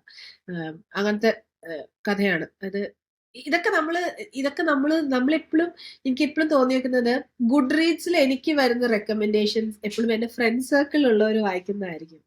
ഒരേപോലെ വായിക്കുന്ന ഫ്രണ്ട്സ് ആണ് എനിക്കുള്ളത്. എനിക്കിഷ്ടമുള്ളത് ഇപ്പൊ സാൻഡിയുടെയും എന്റെയൊക്കെ വെരി സിമിലർ ആണ് നമ്മുടെയൊക്കെ ഇൻട്രസ്റ്റ്. അപ്പൊ അങ്ങനെ ചുരുങ്ങി പോകുന്നുണ്ടായിരുന്നു വായന എന്ന് എനിക്ക് തോന്നിയിരുന്നു. അതുകൊണ്ടാണ് ലൈബ്രറി പോയിട്ട് ഇങ്ങനെ ബ്ലൈൻഡ് ആയിട്ട് എനിക്ക് വേറൊരു സാധനം, ഗുഡ് റീഡ്സ് അവാർഡ്സ് കിട്ടുന്ന പുസ്തകങ്ങൾ ഞാൻ സാധാരണ ആഡ് ചെയ്യും എനിക്ക് വേണ്ട ജോണേഴ്സിൽ എല്ലാ വർഷവും, പ്രീവിയസ് ഇയേഴ്സ്. എനിവേസ്, നമുക്ക് കൺക്ലൂഡ് ചെയ്യാം. ഓൾമോസ്റ്റ് വെരി ലോങ് 2 episodes ആയി. Anything to add? ഇല്ലെങ്കിൽ No, I think we can conclude. Thank you all as usual for joining and for listening in. നമുക്ക് അടുത്ത എപ്പിസോഡിൽ കാണാം. Bye bye. It is Sandeep, Lekha, Anoop, Krishnakumar. By.